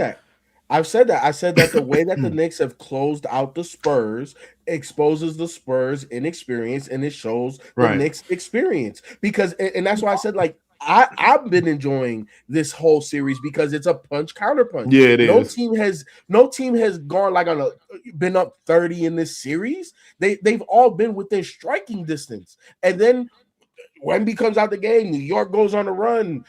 Wemby comes back. They close the gap, and then New York closes them out. Like, that's how this series has been. That's why this has been a good series. And that's why I've been giving props to New York. But at the same time, it could be the other way. That's why at this point, even if I was going for the Knicks, I would still say Nick.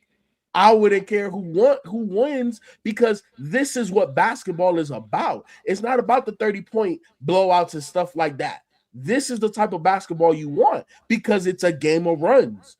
The team that has the last run has won every game. Let's talk about the new golden child, everybody's favorite guy. The NBA will not upgrade his foul to from the game where he basically grabbed Brunson around by his neck. I don't know what that was, but I don't know what. Hey, Wemby is French. Maybe he was thinking some things. But anyway, with the finals still going on, there have been a lot of discussion about how the golden child, Victor Wembanyama, has been underwhelming in his performance. While he is still incredibly talented and more than likely destined to be a future Hall of Famer, do we as fans and members of the sports media need to be more patient when it comes to anointing young stars? This question is not limited to the NBA, but also applies to the NFL. Nick, I want to ask you a question because it sounds like you about to toss Wemby, down another flight of stairs if you lose. No, I'm actually trying to say. I'm actually trying to save him, kid. That's what I'm trying to. I'm like, okay, because I think it's undeniable, like what he's been able to do in his first year. I don't even know how young LeBron was. He's the same age. He was the same age. He was the same age when he went to the finals. Yeah. So wow, that's interesting. So LeBron so yeah, I mean, what do you guys think? Less years in the league, though. Right. I think it's fine in this case to crown him. I know that he has work to do and he will improve. I think he will, and he does have room for improvement. He's got to get a go-to move. He's got to figure it out going forward. But he's done some incredible things. He has the record for all-time blocks in a playoff series, which is incredible for a person in his first run. So in saying that, he's done some incredible things, and he got this team that a lot of people didn't think would even be here. They didn't even make the playoffs last year to the finals.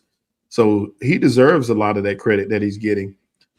With that, you can say he still has room for growth, though, and I know he does. He does not have a go-to move yet.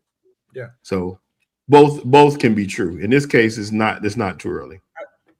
I'm with Sheldon. I think both can be true. I do hate when we try to, and I think this is just the society we live in, social media, this era of just instant gratitude where we want to just anoint everyone right away without putting in the work. I think there is something to say about that. I think two things can be true. I think you can celebrate this young man for the type of player that he is already at a young age and the things that he's accomplished already, while also saying he's got a long way to go. We're not going to get on here on Dead End Sports and say, all right, move over Kareem, move over Shaq. Let's start building his statue on Mount Rushmore. Like, no, I think you can have a measured approach of saying, yo, this dude is an alien. He's a demon. He's only going to get better. He still has a long way to go. But what he's doing right now is great. I don't think there's anything wrong with having that measured discussion. But again, we've lost the ability to have measured discussions and nuance, because if you're not the greatest thing ever now, then you suck tomorrow, right? Like there's no in between.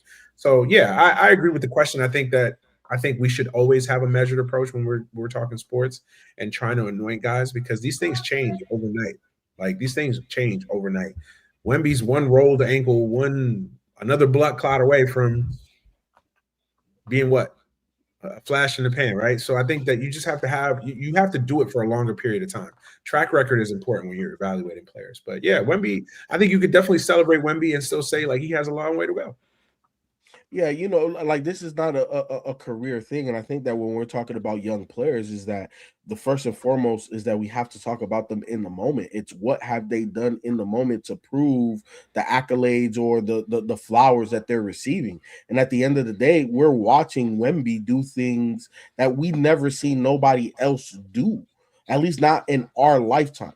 You know what I'm saying? I was just talking to B not too long ago, and he was telling me how his pops was saying Wemby's Will Chamberlain with handles in a 3-point shot. I watch Will Chamberlain, but that's how he felt when he watched them, and now when he watches Wembanyama, and that's obviously big praise for somebody, as an elder statesman as he is, that's seen all of the greats play. You know what I'm saying? So at the end of the day, it's what it is that young player doing now that makes you want to give them those flowers. And I don't care how young they are. It's not about, are they going to win a championship? Are they going to be the greatest? It's, I ain't never seen that before. We felt like that with Pat Mahomes. When he finally got the start in Kansas City and he started doing some of that shit, like, hey, bro, have you seen that? I'd never seen that before. I ain't never seen nobody running to the left side, about to get sacked and throw with my left hand. I ain't never seen that before. To your point, FIFO, greatness is instant. You know it from when you see 1,000,000%. You don't need to like, let me talk to my homies. Let me talk to my dad to see. Nah, you know it. You see it. You knew first game right away. You knew greatness. I'm sure back in the days, LeBron James. Yeah, exactly. You knew it. You just had to let it cook and okay, let it develop, let the track record build. But you know greatness right away. 1,000,000%, because we don't know where they're gonna land in the pantheon of the greats. You know they're great. You know that they have the opportunity to be one of the all-timers. But do they have the drive? Do they have the will? Are they going to be healthy enough? We don't know. Those questions are yet to be answered. But what we've seen from Wemby, he deserves every flower that he's getting right now. Go ahead, Lou. What was the original question again, Ken? Is he overhyping him? Yeah, do we need to be more patient before we anoint young stars? That's the question. I think, yes, we do need more patience before we anoint young stars, but we also get excited when we see greatness because I think it was pretty evident in him, even in the clips they were showing before he made it to the NBA. People were excited. Even with Patrick Mahomes, to FIFO's point, I ain't never seen nobody like go completely horizontal, vertical, whatever it is, and throw the ball that way and complete a pass. Like I've never seen anyone do that. And so when you see them and you say, yeah, you want to give them time. However, as fans, we know like, nah, that's different. Like B-Dad said, that's what Chamberlain dribbling a basketball. We've never seen anything like that. So the expectation shouldn't be there. No, we should expect him to continue to grow into that greatness. God forbid something happened to him, he get hurt, anything like that. But if he continues on his trajectory, then yes. Do I expect him to win this final series? No, but that don't take nothing away from his greatness. And I don't think that we're being too quick to judge when we see greatness either, because we see it there in a Patrick Mahomes, in a Wemby, in a LeBron, in all of these places, and you're like, yeah, I see it. It's there. It may not be to its full potential yet. He may not even know what he has yet, but I still see it and it's there. So I think it's fair because again, the fan is short for fanatic, and people are into this. They want to talk about it every day. We in this era where everybody got a take, everybody got a podcast or a talk show. So they need something to talk about. And it seems like that we're rushing these things, but people just excited. And I think that's natural when you're looking at something that you've never seen before. And also I think the word great gets thrown around too quickly, right? Like, it does. That word gets thrown around. For me, I think when I look at a player, especially young players, do they have that it factor, those intangibles that you can't measure on a stat sheet? You know, anybody can score points. Anybody can go out and score 30 points, 10 rebounds, whatever. Especially in this day and age with the skill level that these players possess, but the intangibles, that leadership quality. And I think that's been the thing for me, not being, I wouldn't say I was a hater of Wemby, but like, okay, I got to see more. Like I got to see him in the postseason to see, whatever. And seeing the intangibles, the leadership quality that he possesses, that dog that he brings, that kind of like an old school mentality. Like, I want to fucking kill you when I'm on the court. That's been the most impressive thing to me, because that's the thing that I think sets guys apart from talented, flashy guys to, okay, this guy is great. Not only his game is great, but his attitude, his mindset, that takes those guys to the next level. So that's been the most impressive thing for Wemby. But I do think that guys get crowned too early. And I also think we're ready to tear guys down too quickly too. That's the other part of that too, right? Like, okay, I guarantee you they lose in 6. Man, Wemby's overrated, man. Oh, he's on the clock. To Nick's point, we got to have a conversation about Wemby. Like, I think we're ready to tear these guys down when we like greatness. Success isn't linear, and greatness isn't linear also. And like, it takes time, man. It took Jordan 8 years to win a championship.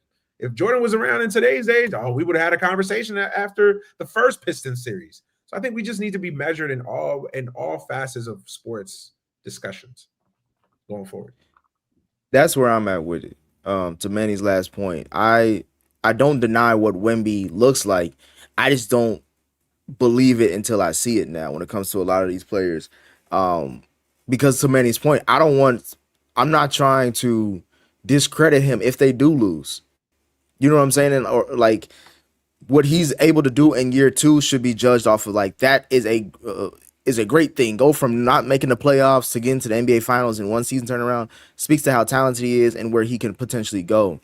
But I saw I heard a lot of chatter about like when they were down to 0-2 and people were like, well, Wemby isn't this, isn't that, y'all, all this other stuff. That's where the question comes from, Ken, is because everyone built him up already like his Hall of Fame career is here and he's about to get this ring and do all this other stuff. And it's like, well, nah, he ain't done that yet. But that doesn't say anything bad about him. That just says that he hasn't done it yet. But what the other side of that is that, he's not going to do it, or he's overrated. He's not the face of the league and all that stuff. And that's where the question it comes in, because I feel like we do want to see greatness because we know what is leaving the league, specifically in the NBA, in the next 3 seasons. Steph, KD, LeBron, whoever else you may have, in the next 3 seasons, they're more than likely going to be gone.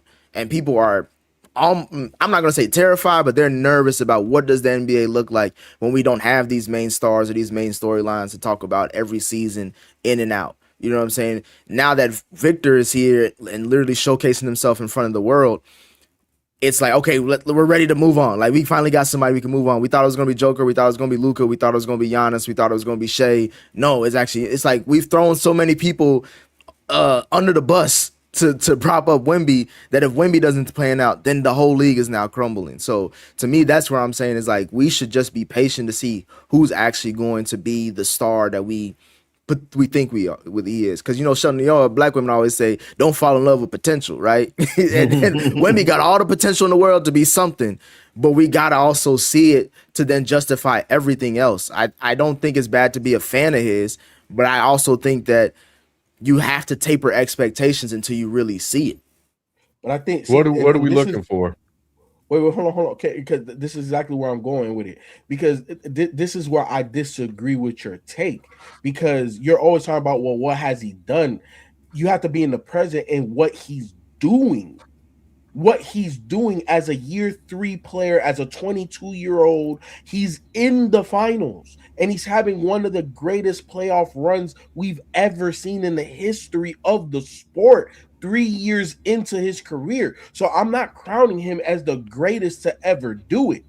And I'm not saying that he has a Hall of Fame career yet. What I am saying is he has taken the steps on that Hall of Fame path today. We are watching him walk the walk right now. We can't say what his career has ended up, but we can honestly evaluate and say, bruh, like to the point earlier, we haven't seen it. What he's doing now, we have not seen at this capacity, and we've never seen, at least I can't remember, a team that didn't make the playoffs and then is in the finals. I can't remember. If one of y'all in the chat, somebody, let me know, because I don't remember ever seeing something like that. So all I'm saying is I'm not propping him up as the greatest to ever do it. I'm saying he has the most potential I've ever seen. And that's just being in the moment. And I think I'm being honest when I say that. Anybody here that says otherwise, we're not watching the same game. I think that he is definitely ahead of schedule. They should not have won that game against OKC in Game 7. They won that game. It was Wemby and the whole team was locked in.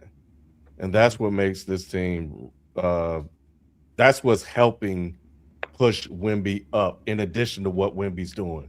You got Castle, you got Champagny, you got Fox's leadership, even though he's playing like trash. You got the kid that looked like a NBA 2K draft player made by the CPU. What's in the Carter Bryant? Yeah, you got him.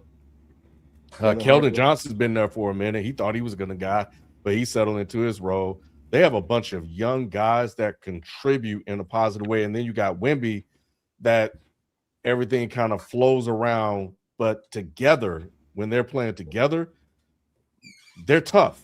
But Wemby's not there yet. He's here now because of the team. And then you got this young ass coach. I mean, this coach 2 years is young as hell. Yeah, so it's a team filled with a bunch of YNs. So I think when you look at the future of the league, it looks promising. You got Ant. I love Ant, and I love Wemby's mentality.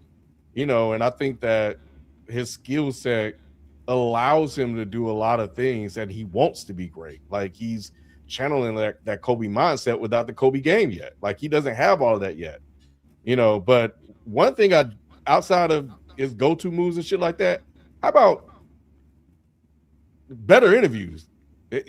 Tighten up the English, my brother. Like, what did he say last night?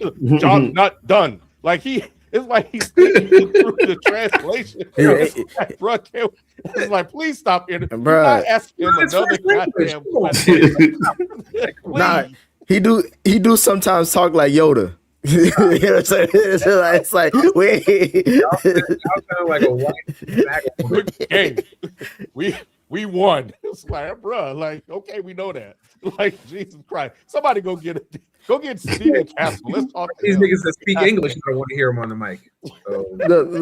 My thing is more with Wemby. I think where he's kind of he's digging himself into putting himself in an interesting place. Is like there's a point of confidence, but then there's also a point of cockiness.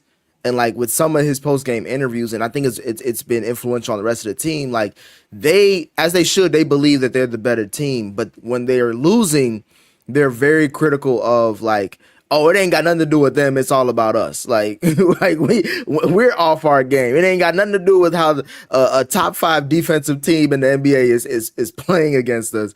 It's just us. We're just missing shots. Because to me, again, I go back to game 2 because in his young career, we haven't seen him have to make a game winner on that magnitude level before. And when we saw the opportunity, the guy that Manny is dissing as far as not a talented or impactful player, Mitchell Robinson, when he was guarding him, it looked like it should have been an easy bucket, but then he clanked it and he tried to fall down like SGA to see if he can get a foul. And it's kind of like this is going to be tougher than what you think. Respect the league, respect the team across from you. I think that's where I feel like there is a lack of somewhat professionalism. That now again they're young, so they can learn from this. Because he was young when he elbowed Nas Reed in the throat. That was a young, immature thing. So he's learning as they grow. But again, that's why I say this youth is like I don't see in the next few games the youth being eradicated from this team. Get off my yard, Nick. I'm just all I'm saying is that. You just came in this with the respectability politics, Nick. Like, what do you mean respectability politics? I just said, like, bro, you don't see Brunson, like, when the Knicks were up 2-0, they didn't say, like, oh, this team, we clearly gonna sweep them and all, none of that shit. It's like, nah, bro. It's like, bro, they say we take one game at a time. We're trying to be 1-0. You know what I'm saying? You see how Mikal Bridges was talking after game 2. You see how Cat was talking after game 1. Like, that's what I'm talking about. Neither one of them should say anything anyway. But what have you seen from the Spurs that's been, disrespectful? Didn't y'all just say Castle said we gonna be up? We gonna win the next 3 games or something like? It's like, bro, the stuff that y'all keep on talking about. Oh, we love this old school type of mentality. If anybody else was doing this, but the guy that y'all like, y'all would be saying, "Calm the fuck down." You would be saying the same thing too. I'm saying it now. Proof is in the pudding, Nick. We've seen this team win 60+ games. We've seen this team whoop OKC all year long. We've seen them beat OKC in a 7-game series. Bro, do you not think my nut's gonna hang just a little bit? You don't think I could go? You don't think we could go on a 3-game winning streak against anybody in the NBA when we got a 7'4.5" monster behind me hitting threes and dribbling and blocking all types of stuff? Not when you're down 0-2, bro. Not when you're down 0-2 with their nuts because they're young and they don't know no better. And that's young. Again, that's because they're young. That's because they're young. If they were smarter and older, they would say. It is disrespectful. Understandable. It is disrespectful. If you come out here and you tell me, "Oh, I'm a better team. I'm a better team, and we should have won these games, and we lost these games," you sound like a loser.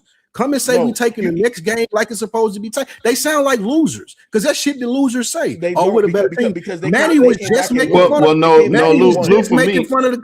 Hold on, let me finish. Manny was just making fun of the coach for saying, "Oh, we supposed to be up 3-0 analytically." All that shit that y'all talking about, what y'all supposed to be doing, and the Spurs way, and this, that, and the third, it don't matter because you went out there and you lost. You lost the first 2 games at home. Right. That's on you. That ain't on nobody else. So if you the better team, go win. Well, that's Lou. That's the thing, though, Lou. That's the thing, though, Lou. For them to say that they're gonna win the next ones. You got to go out and prove it now. So I'm with y'all. I wouldn't have said it. I wouldn't have said it either. But since they said it, now they got to back it up. That's just the bottom line. I can't. You can't go backwards. You can only go forward. I don't look at it as disrespect, though. I look at it as youthful exuberance and confidence. They're confident in their. Because you like them niggas, bro. That's the only reason. It's disrespectful. But here's the thing, right? Like, okay, like Shelton said, now they put it out there. Now they're putting their names on it, right? Now you got to go out and back it up. I don't think the thing is, I don't think that they're being disrespectful towards their opponent. I think it's just like, yo, we're young, we the shit, and we're here to prove it. Now, if you don't like that shit, beat us. And so far, the Knicks have beat them. But I respect that they're putting their nuts out there and they're saying, like, yo, we here.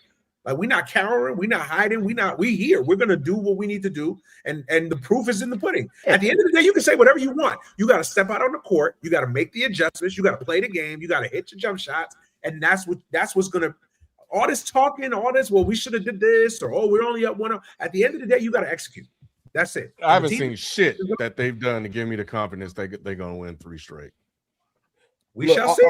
All I'm gonna say is this: the reason why I don't think what the Spurs are doing and saying is disrespect, because they don't disrespect the game. They don't shortchange the game. They're not over here foul baiting. They're playing the game the way that the game is being ref, and they're giving it their all, regardless of the win or the loss. You see that they are definitely leaving it all out there, with the mistakes and without the mistakes, with the losses, with the dubs. They are leaving it out there. So for me, because I am giving them grace because how young they are, but they're not disrespecting the game because they are playing the game. They're not asking for the refs to call more fouls or less fouls, and they're not complaining. They're going out there and they're taking their wins and they're taking their losses. So to me, that's why I like what they're doing, because they're respecting the game of basketball in that way. And if you do that, then anything can happen. I don't disagree with that, but keep your mouth shut, bro. No, my only thing, my thing is, Manny, I'm with you 100%. If they were in the 2-1 position, if they were saying, "Oh, we lost one and we're gonna win the next two," whatever, I'm fine with it because they're in the catbird seat. But to be down, like to not have won a home game in this series so far, and to take a good win on the road and then say this is still down, it's a little, again, the commentary that y'all have around this, I feel like it's because you see the promise in this team. I get why y'all saying that, but at the same time, I'm looking at the facts of where they are right now. Like, bro, it's too early to be talking like that. I'm not necessarily agreeing with you, Nick and Spike. I think my thing for me is I respect it. Now, I don't necessarily agree with it. I mean, if I was a fan, I'd be more on the pessimistic, like, yo, man, y'all gotta be, but whatever. At the end of the day, I can't police how those young men carry themselves on and off the court. Like, that's them. Right, like if it works for them, that's what works for them, right? They're clearly doing something right because they're in the NBA Finals, right? So like I can't police what they're gonna do. My thing is, we shall see. At the end of the day, all that talking, all this, all that, all the bravado, we're gonna know with 4 minutes left in the fourth quarter, and the Spurs are down 1. Knicks with the ball, we're gonna see all that bravado goes out the window. Who makes the plays to win the game? That's it. I would respect it if they was up. I think they would have a totally different tone if they was up. They would do the other shit that the Knicks is doing because they don't want to jinx it. Then. I would like it if they was up, Ken, because I don't mind a little shit these talk. Athletes are boring. I don't mind a little shit. Yeah, no. To Manny's point, I don't mind a little shit talk. If you cool. Up, yeah, if you up, I'm winning. It's cool. Yeah, it's fine. But like when you lose it, that's what I want to hear. That means you have confidence in yourself. That's all I care about. That means you trying to convince me. That means you trying to convince me that you ain't finna go out here and get your ass whooped. Because I seen you get your ass whooped 2 times before. Ass whooped, they will be no. They took L's. They didn't take an ass whooping. It's a big difference now. You can get a technical knockout, or you can get a 12-round loss. It's still a loss. It's still a knockout. Loss is a loss. I'm just saying, a loss is a loss. It's not an ass whooping. I don't respect when losers talk shit. I don't respect that. Saying this as a Cowboys fan, y'all. Y'all don't hear me talk shit. I don't talk shit. I don't talk. Y'all never hear me talk shit. Man. We saw scores. Who had more fight in them last night, the Knicks or their fans? It looked like WWE after the game in the New York streets. Yeah, that was wild. Yeah, that was disgusting too. Yeah, that was nasty. That's true. That's it's wrong. Not real New Yorkers, bro. It's a bunch of little niggas that want to be on TV, that want to be on social media, doing this dumb shit. It's stupid. You sound dumb, and you look dumb. You look dumb, and it's like I hope they all get arrested. Yeah, that's not the viral moments that I like from the New York fan base. There's been a lot of good viral moments that have come out from these finals, but yeah, that's ugly. Can I ask a quick question? Would y'all wear an opposing team's jersey to the other stadium? No. Yeah. I would. It depends on what city I'm in. Yeah, 100%. Philly. Memphis, no. Memphis, no. You root silently. I say Boston. I wouldn't wear nothing in Boston. Like some of these states where sundown states, nigga, no. I wouldn't do it. I wouldn't do it in no other opposing team. Like I'm not wearing a Cowboys jersey in no opposing team stadium. Hey, just because I feel like that's inviting. You saw that post up where they said it was crazy to spend 5 figures on a ticket to see the Knicks lose. Yeah. That was crazy. Hey, Spike Lee been doing it for decades, Sheldon. It don't matter. But also, I think these things happen to people that people think are unassuming, and they can just It's soft. Yeah. I just told Now, did you Spike see that and big AE ass the nigga? same shit. I said, No, they did you see know. I ain't see the big No. nigga. There's a I big didn't nigga. see that big dude. There's a super big black guy with a Wemby jersey on, bro. He was like 6'7", 6'8". He was tired, and they was trying to fight him and stuff, and he was just like, "Come on, bro, like what y'all gonna do?" But Did then they the cops fight him? arrested him. What? The cops arrested him. Yeah, No, it was crazy. It's on Who social swung media. Y'all on him? find Did it. anybody swing on him? Yeah, they swung on him, They but swung there on was they couldn't they couldn't reach. I don't know. I think they know who to mess with and who not to mess with. Yeah, Hurry up and buy. Yeah, I feel like that's more. Would y'all take SGA over prime CP3? No. Yes, he's NBA champion. One got a ring. Yeah, he's the NBA champion. Yes, absolutely not. But I think CP3 different players though. Height. Pause. He's short in NBA terms, but CP3 at his prime could do more with less than SGA could, in my opinion. SGA is an NBA champion, and I give you that because he has a great team built around. Who's a better him. player though, Shelton? If between the two, just told you Shelton get his news. Get rid of the title. I told you what Shelton get his news from. No, CP3 has always been nice with that rock. Now he know what he doing with that rock, but SGA. Lose. He still got the intangibles. SGA the one. In the Western Conference Final. Oh, he did after. Yeah, he did. Yeah, I was gonna say, give him prime. This is the questions where, like, in 20 years, people are gonna just automatically say SGA because, like what Sheldon said. But if you watch the games back in the day, if you saw CP3 in his prime, it's like, bruh, if he was ever on a team like OKC is during SGA's type of thing, like when David Stern nixed that Lakers trade, that was gonna be the run that we were gonna see. Play with talent. Not as talented, not enough talent that, like, the closest he got was Houston with James Harden and the Clippers. Yeah, but they never had a wing. There was just two bigs. Look, if you look at CP3's career, his best teams outside of that Houston squad, he always had a big or two that was really good, or he elevated them. You look at Tyson Chandler and David West. You look at Blake Griffin and DeAndre Jordan. If he would have played on a team like that Portland team with Brandon Roy, LaMarcus Aldridge, that's a big if. That's a way different team for him. You know what I'm saying? So to me, that's why I'm saying I'll take a prime CP. If we're just taking player for player, I can plug and play CP on more teams than I could plug and play SGA. You got to build around SGA. You could put CP on any team and it's going to work. Two different players though, to me though. I don't know. It's not a apples to apples comparison. I think the two different players thing is just the CP3 is a better basketball player. SGA is what don't get me wrong, but see how you can CP3 because I don't see how you can from a traditional point guard sense, what we've seen Chris Paul do is very few point guards that have done that. SGA, he's doing his thing, back-to-back MVPs, finals. There are other people that can do that. They just don't have the opportunity because they're not in OKC. I ain't taking nothing away from SGA game. He is elite. But CP3 is like that's generational talent. There's other people that can do that? Yes. That's a wild statement. What? It is. So wait. Hold on. I understand what Lou is saying. I did too, but it just sounded funny. Correct me if I'm wrong. Let me smooth it out a little bit. What he's saying is stylistically, what SGA can do is more replicatable than how CP3 plays the game. Okay. That difference in that SGA is great, right? But that style of play, there's a whole bunch of other players that we can name that play like that versus the way we seen CP3 play the game. I understand. It ain't too many people did that. I've seen CP3 go to one final and blow a 2-0 lead. Yep, and SGA got the championship too. So that there you go. Hurry up and buy. From terrible officiating to the decline of All-Star Weekend and now the implementation of AI on reviews, is Adam Silver the worst commissioner ever? What's this last part he's talking about?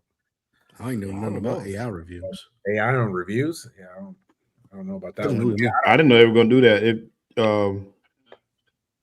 I had no idea they were doing that, but I just don't think Adam Silver is really left mark on the game. Like, what has Adam Silver done to make basketball better? I feel like he still got a long time too, though. He's been on the job for a decade now. He's been on it for a minute. I think it's a tournament. Look, there has been a decline of All-Star Weekend. That's not all on Adam Silver, but I do like the changes that they've made. I think that I think we are moving in the right direction. Like the NBA, the NBA Cup. You like? I like it. Shit, the numbers say that we like it. Oh, okay. So here's what we got. So Marty said they're going to use AI for out of bounds stuff, which isn't bad. That's fine. How many times I've been telling y'all this shit for how many years? For about a while now. I said they're going to start doing that shit. They better get the shit right. They're going to start using AI. So it's like robot umps in baseball. So they're going to use the They use it in tennis already. They got it in baseball. Yeah. I like the baseball thing, man. I like the robot umps. I like it too, but you call it AI, it means it. Yeah, that sounds. AI is the thing that people say for everything. So I get it. It's just the go-to buzzword right now. But I think that makes sense. These damn humans be fucking up. Tighten up. Fire. Like tennis, when you watching tennis, and they do it, it's fire. How they show the little thing right there. Yeah. I agree. But human error is a part of sports too, though. It's a part of sports. Your team. Until it fucks your team. No, but the thing is, that's the thing about human error. It hits everybody. That's the fairness of it. It hits. It won't be fair anymore. It's going to be equal. Like I wouldn't want to see an AI referee or a AI referee. But that's what we're going to get to. But that's what when you implement. So. But when you implement small things like this, it gets to the point. Like in 50 years, there's going to be an AI. I think it'll be impossible to do because they ain't going to be able to figure out nuance. They ain't going to be there's a nuance to what officiating is. They ain't going to be able to figure it out. You can't do that. We're never going to see it. It's going to be like baseball. You're going to see it'll be the sport will be unwatchable, okay? Because it would be a foul. Like, let's say they did it in football. It would be a holding thing every play. Yeah, stop holding. Because if they put the technicality of the rules in there, like it would literally be holding every play if they put AI in there to officiate. Travel. What travel? Spike, was that a catch? Yeah, Dez Bryant catch was a catch. I bet you wish you had the machine out there then, huh? Hell yeah, that was a catch. Manny, who's winning King of the Ring? Yeah, I know. Who's winning King of the Ring? Oh, man, WWE question. Shit. Yeah. Let's say probably Oba Femi. That's my pick. Watching WWE in 2026 is crazy. Shout out to the wrestling fans, but hey, bro, we saw the last of the great era once The Rock, John Cena, Rey Mysterio, and all them motherfuckers went out, bro. That was it. You watch it weekly, man? You live amongst WWE fans. The way you wait, do you watch it weekly? Like, do you tune in like Monday Night Raw or something? Yeah, I podcast about it. Yeah, so yeah. Okay. Hey, man, hold it down. That ain't wrestling, man. You gotta holler at me when you want to do it. Him and 50 other dweebs watching it.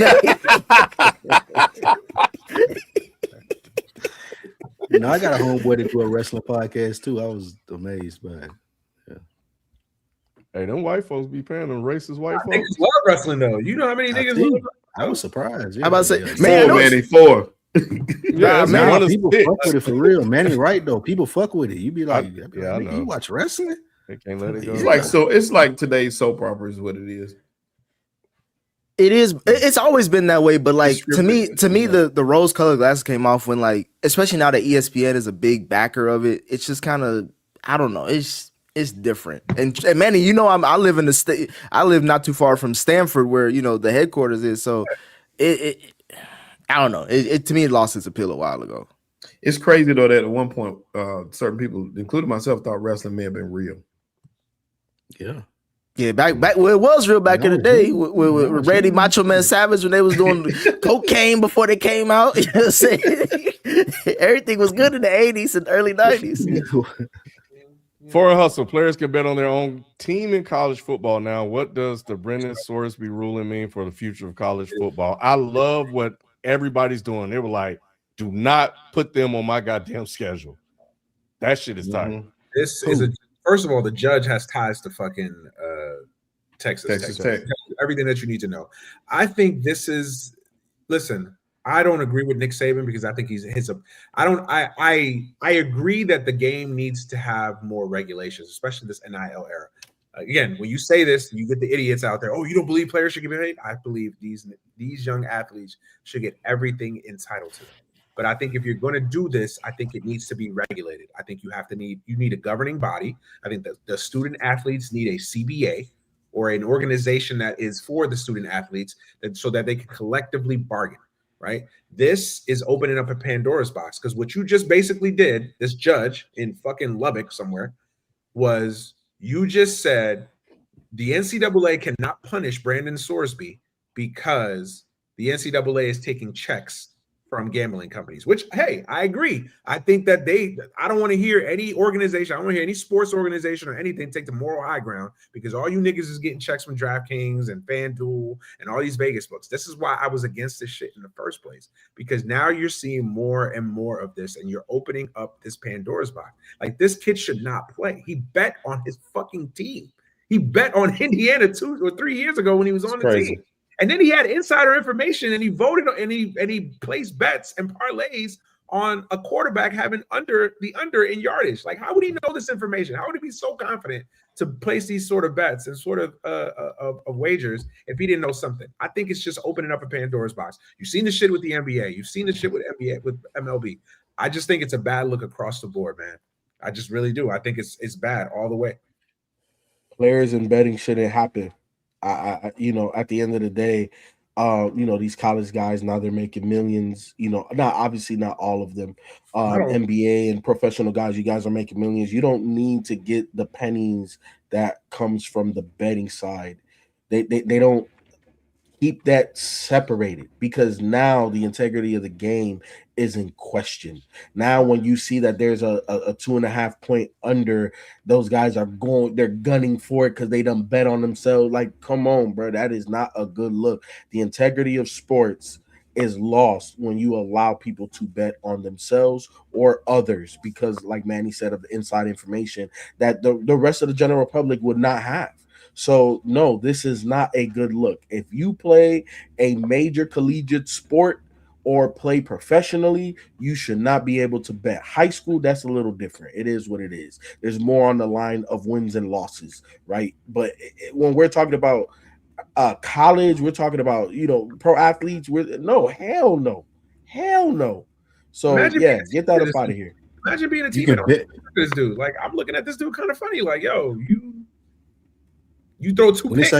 I'm gonna look at this nigga like, yo. It says you can bet on your team. Does that mean you can only bet for them to win, or you can bet win or loss? You can't bet, period, nigga. Like, I had to clarify to make sure that which side I stood on it. Period.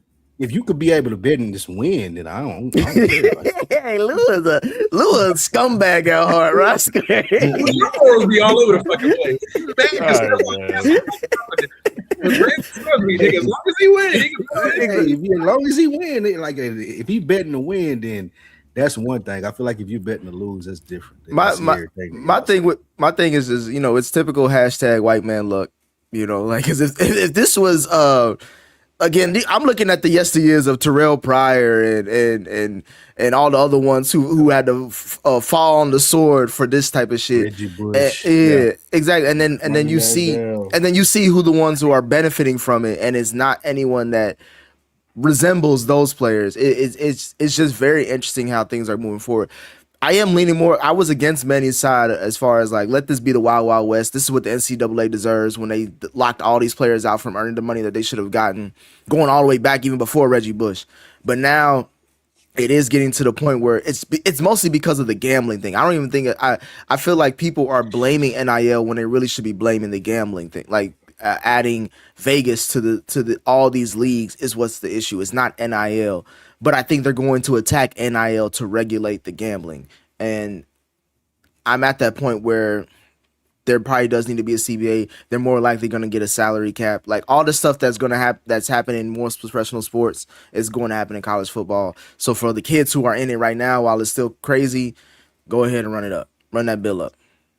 All right, let's get through the rest of these questions. Hurry up and buy. What all-time team do y'all think could give the Lakers all-time team a run for their money? Nobody. I'm kidding. Like just the Lakers greats. Yeah, like all-time teams for this team versus all-time team. I would say this. I mean, easy answer would probably be the Celtics.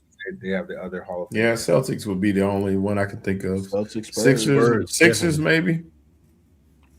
Yeah, Sixers. You got to look at like a classic franchise that's had like a lot of great players. Yeah. Celtics, Sixers. I think Spurs on that list. Yeah, I think so too. Tier below, but they're on that list. Spurs probably. The only reason I don't think the Spurs got enough up and down that line. Robinson. David Robinson, Tim Duncan. You could put Wemby there. Manu, Tony Parker. Could you imagine Wemby playing the 3? See, I don't think Tony Wemby Parker at the 3 and Kawhi at the 2. That would be nuts. Compared to the Lakers greats, I don't think Manu and Tony Parker would stand a chance. Oh, you tripping? You tripping? Kobe had struggles against Manu Ginobili. Imagine Tony Parker trying to guard Magic. Struggles. Can't nobody guard Magic except for probably LeBron or Scott. There you go. That's what I'm saying. So that's why that's the matchup. That's why I said tier below. Where Jalen at? Who else Tony Parker gonna guard? Kobe? They would have Kawhi Leonard on Magic. So who gonna be guarding Kobe? So you putting Tony on Kobe? Nah, put Kawhi on Kobe. And he's exactly. He's full. Yeah. No. And Magic because look, Magic. Even though Tony can't guard Magic can't run with TP. Not prime TP.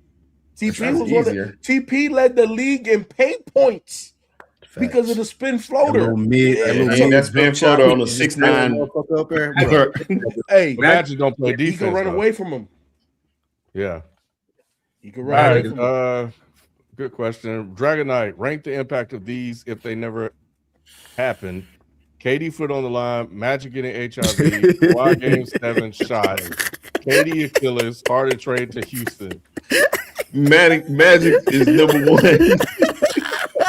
This is never disrespectful. And KD's Achilles is number 2.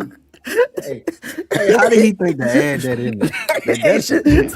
That's nasty. But it's number 1 though by far. It's number 1 by far. It's definitely number 1. It's number 1 on and off the court. Yeah. Like this. Oh boy! Oh my god! Yeah, Magic and HIV is number 1. If you remove the Magic, remove the Magic though. What about the rest of it? To me, it's KD, then Kawhi. KD foot on the line. I think KD Achilles is bigger for me because that was a championship run. Yeah, they went KD's foot on the line is 3rd after Kawhi game 7. Wait, when was his Achilles thing? What happened? That was the finals when he went against Toronto. Oh, okay, got you. I got Kawhi. I got Kawhi game 7 shot because we look at Embiid differently if he misses that. And Embiid actually gets out of the second round for the first time, probably gets to the finals, and then we could probably look at Embiid's career totally different. Kawhi will still be looked at as a champion because he already got his ring, but to me, that made Kawhi be in a different category as far as NBA players and talent, and Embiid is now again looked at totally different because you go back to that shot, that kind of was the difference maker in his career. I think it's hard in the trade to Houston because that has a lot of implications. If Harden doesn't get traded to Houston, is he an MVP candidate? Is he a super max player that he became? Is he considered one of the greatest 2 guards ever? Because if he stays in OKC, he becomes possibly a champion, but he doesn't get all of the individual accolades, right? So in the pantheon of the sport, is his name as big as it is now? I think the Harden trade has way more implications than outside of Magic difference in the NBA. I think that's literally a balance and shift of power. If OKC keeps him, OKC could go on a dynastic run. Harden gets traded, he's an individual talent. So I think the Harden trade of Houston is number 2 behind Magic. Okay. Birdman, I thought we was gonna see Knicks second viral encounter with Paul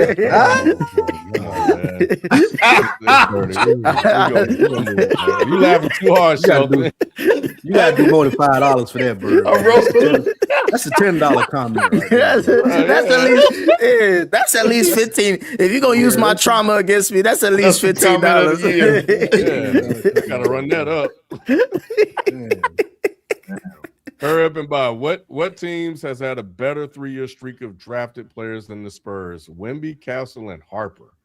That's pretty tough right there. Philly, the process. Yeah, this right here, you talking about 3 players that could all be all-stars for a while. So that's a good big 3 right there. The only other team in recent memory that comes close, because it has to be 3, because there's a lot of teams that drafted 2. Like I could think of Golden State with that's what I was gonna say. Charlotte. Charlotte's the only team in recent memory that comes even close with Con, LaMelo, and Brandon Miller. Yeah, that's a nice 3, but it's not this 3, of course. It's not ain't that 3, but it's a nice 3. Yeah, and Boston. I don't know who they Boston's only 2. Yeah, Boston's only 2. Yeah, most of them is just 2. But are they but is the question 3 years consecutively, or is it just 3 individual? 3-year streak, so it's consecutively. It is a streak. I say Orlando's close. They only had the 2 though with Shaq, and then technically Chris Webber when they traded that for Penny. Memphis had 3. I don't know if it was in a row, but if you consider Triple J, and was Desmond Bain? Bain. That's good. That's tough. No, Bain was in the same draft. Hurry up and buy. Speaking of wrestling, what are y'all most nostalgic, favorite WWE, WWF moments when y'all are younger? Appreciate y'all, boys. Good night. Hurry up and buy. I was an NWA child. So I was before WWE, WWF. I was in NWA when NWA came out. Yeah. Dusty Rhodes, Ric Flair. I was in high school. What are you talking about? Right. So I was NWA was my thing. So watching Dusty Rhodes and Ric Flair in Starrcade was Ric Flair was wasn't in NWA. Yeah, he was. Bro, if it ain't DraftKings, you just out of the loop. Like, okay, so Ric Flair came from NWA. You better go back and look. Yeah, he was a tour. You talking NWA? Oh, I thought you was talking about the NWO. My bad, I heard you wrong. I said no NWA. Right? Mine go to the Undertaker's first appearance in Survivor Series when he was on the $1 Million team with the $1 Million Man, and nobody had seen Undertaker before. You know, I was that deep, did you, man? And nobody had seen Undertaker before. He came out, did the whole thing, and the second one would be WrestleMania when Ultimate Warrior and Hulk Hogan fought. And both of them was laying in the middle of the ring and shit, and they did that whole thing. So those were my 2 as a kid. I was like, damn. Manny, you gotta correct me if I'm wrong, if I remember this wrong. But to me, it was when Mr. Kennedy won WrestleMania. Kennedy. Yeah, Mr. Kennedy is the most underrated wrestler of all time. I fucked with it. He had one of the greatest introductions ever. With the mic dropping, coming down, and the whole lights getting. Bruh, I fuck with Mr. Kennedy. Man. Mine was back July 4th, 1993. Lex Luger body slamming Yokozuna, bro. That big ass. I remember that. You know what I'm saying? I remember that. Yeah, bro. I remember that as a kid, bro. Like that was my first like real wrestling moment. Like, yo, like what is happening? And how is a human that damn big? I never Yokozuna was a beast, man. Huge. And then he just picked. Like, you know, he threw him off the thing. Yokozuna came and he picked him up and slammed him. I said, bro, like, what is going on here? That was my favorite wrestling moment as a kid. Oh, man, my favorite wrestling moment as a kid. I was a huge Bret Hart fan. That's still my favorite all-time wrestler, Bret Hart. Him and Stone Cold Steve Austin tied. I would say WrestleMania 10. Bret Hart, opening match against Owen Hart. So brother versus brother, Owen gets the win. And then that story with Lex Luger and Bret finishing tied in the Rumble. They both get the championship match. Lex has his match earlier in the night. Yokozuna retains, and then Bret Hart winning the championship at the end to close out WrestleMania 10 at MSG. That would probably be my favorite. And that's the first WrestleMania my mom let me buy, like on pay-per-view. So yeah, just growing up, I think at the time I would have been like 8. Yeah, so that's the one for me. All right. Well, I don't have one because I hated wrestling. That's crazy. I'll say Bruno Sammartino or something from way back. I don't even know who that is.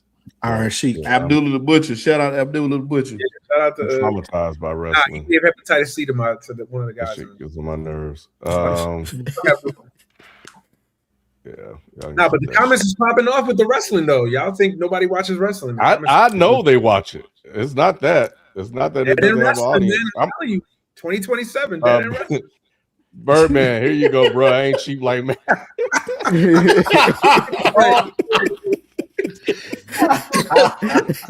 Appreciate that, Bird, man. Appreciate you, Bird, man. That's hilarious. Yeah. Oh man. As a matter of fact, fact, man, he did get that 50 cent tip that night, didn't he?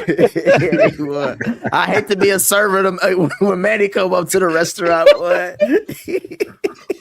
That's a 49-cent question. Manny will have a long conversation with you about wrestling and everything. Leave you a $2 bill. Manny go hit that no tip button on you. all right, man. That is it, man. Appreciate everybody sending in the questions and all. So appreciate it. And next week. By next week, we'll know who the champ was. Hey kid, I may pull a FIFA when things don't go right. I'm going to tell you because I think I was saying this Sunday. I don't want this to happen. I really want you to have your moment, bro. Because I would be. It would make me more of a Knicks fan because it'd be like we were 2 games away from getting a fucking title. But I swear to God, bro, if they lose this series after Trump showed up bro. After Trump showed up and the Astros, these New Yorkers have been giving Spurs. Oh man, y'all. Because it's not because Trump just showed up for 1 game and he said he's not gonna show. Basically, he's not gonna show up again. So it's like he just they asked him not to come back. Yeah, he came in the room just to fart and leave it. Like you know what I'm saying? It's like, oh my, like man. Yeah, I hope he didn't mess things up for y'all, bro. Yeah, I think he did. Do. That's I ain't gonna say that, show. We'll talk after game 4. All right, y'all. Well, we catch you guys next time. We out. Peace. Peace. Peace.